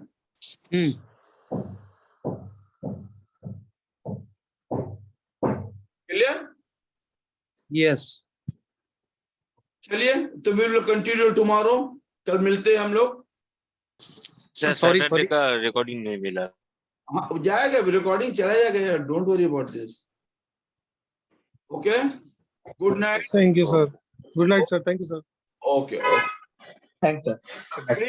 सेंड योर फीडबैक ऑल्सो कि क्या चीजें आपको अच्छी लगी क्या नहीं लगा, जो कमी होगी उसको हम लोग दूर करने की कोशिश करेंगे। सारी चीजें अच्छी लगी है माशाल्लाह, बेहतर तरीके से समझाया आपने, जज़ाकल्लाह। Thank you very much. Thank you very much. Thank you.